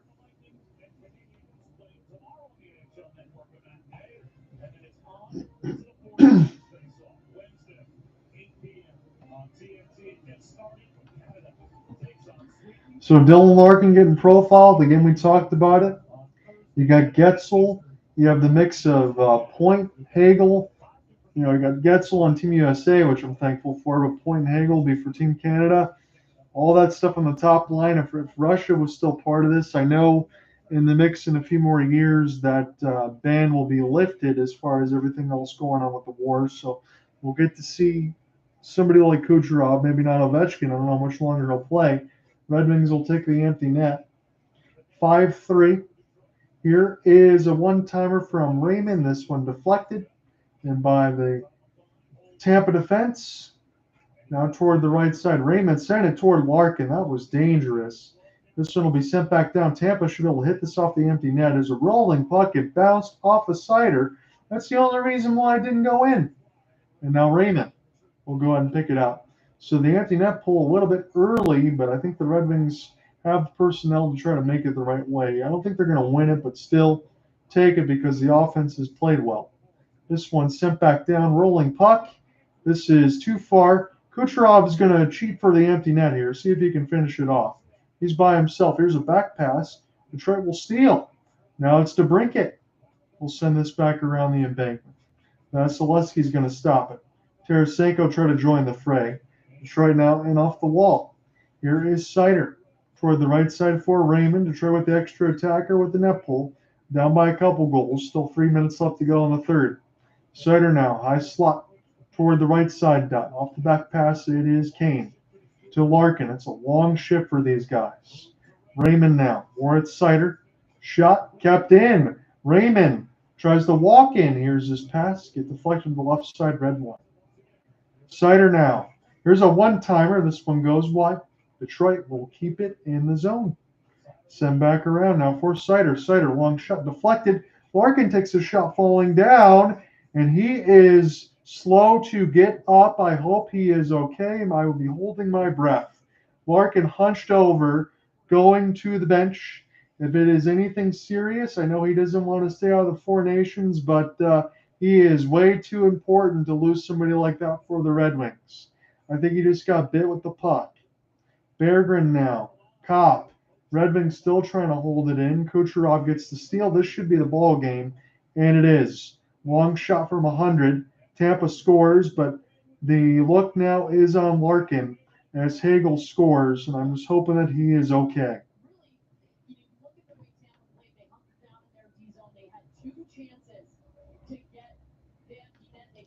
So Tampa makes it 6-3 off the empty net. Again, as I told you about the games, is this, oh man, I think that might have hit Larkin in the I wouldn't say close to the family jewels, but it's not that far away. They hit him high up in the thigh, and that got him pretty good from sight or shot. That got him pretty good. That man is going through the nastiest Charlie horse right now. Yes, he is. And that one's going to sting for Larkin. I know he's going to get some time for Four Nations. I think he's going to be okay, though. But man, oh man, that did not feel good. 26 for Hagel, 14th career multi-goal game. Tampa's going to be able to celebrate. It will be up to Detroit in their next meeting again. It's not going to be that far away. If I look back onto this, let me just do this in the schedule side because this game is done. But I want to go ahead and just reiterate this. So we got the Four Nations break. But Tampa is going to be one of their next opponents. Not too far from now. Let me actually rephrase that. I think you got to scroll down a little bit. I got too far ahead of myself. Tampa is going to be toward the end of the year. Their final 3 games will be Tampa, Dallas, New Jersey, Toronto. That's a hellacious end for Detroit's schedule. So let's say they get close. So just humor me for a second. April 10th through 17th. A week left in the season. They're at Florida, at Tampa, home against Dallas, at New Jersey, at Toronto. If you want to get into the playoffs and you're Detroit, you're going to have to earn it. And that is where they'll be. So that'll be the last meeting for Tampa toward the end of the year. This was an entertaining game. I think Detroit played much better than a 6-3 result. That was an empty netter there. They did not get the goaltending that they wanted. Vasilevsky, I know, giving up 3 goals. Sometimes you say, can a goaltender really play brilliant? I'm going to say yes. Yes, he did. He was terrific in this one. Casper now, Soderblom, and off the rush, he lost the puck. He's tall enough to get it back as the Red Wings fans start to leave their seats. 30 seconds left to go. This was a fun one. Tampa's going to get set to take it. And Ian, I really appreciate you staying with me the whole way essentially through this. We were almost treated to one of the all-time comebacks, but this was a pretty damn good ball game nonetheless as we go back down to the final 10 seconds. Soderblom into the corner. Again, the Red Wings are going to lose some playoff position today. Might be out of a playoff spot after today, but that does not take away the fact of a 15-5-1 under Tom McClellan. They'll enjoy the Four Nations break, and I'm looking forward to see what this team looks like in about another week and a half. Yeah, and you know what? I have to agree with you on one thing. If you can get a defenseman, whether it be a soft buy or somehow Steve Yzerman pulls a rabbit out of his hat and you pick up a high end option, this team is going to be spectacular. Ian used the word spectacular, and I'm trying not to smile too much, but there's something here. We're getting a little bit more. I'm going to stay here for a moment because fists are starting to fly. They want Edmondson to go with Nick Paul. I don't want to see Edmondson throw too many fists because he's too important. These teams are having some words with each other. Naughty, Samant, and Edmondson, they're still going at it right now. The refs are trying to push these guys away. I am not surprised in between these Atlantic foes. I will say that. Now we'll finally start to get to the handshake line, but I think there was more than words there. It will be interesting to see when these two teams meet up again.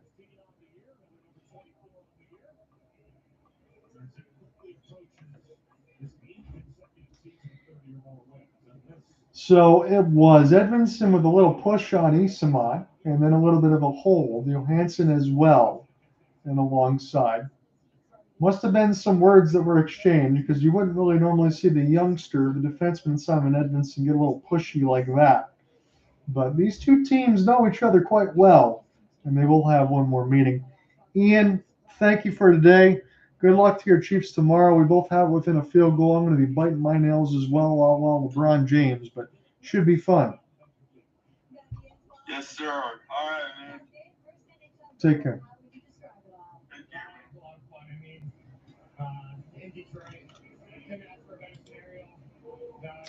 Take care, guys. This was a fun one. 6-3 Bolts. Detroit still gave it their best effort on offense, especially. They had a little more goaltending. This could have been a 4-point swing the other way, but that's the way it goes sometimes. This was still pretty damn entertaining. You guys take care. I will see you next week.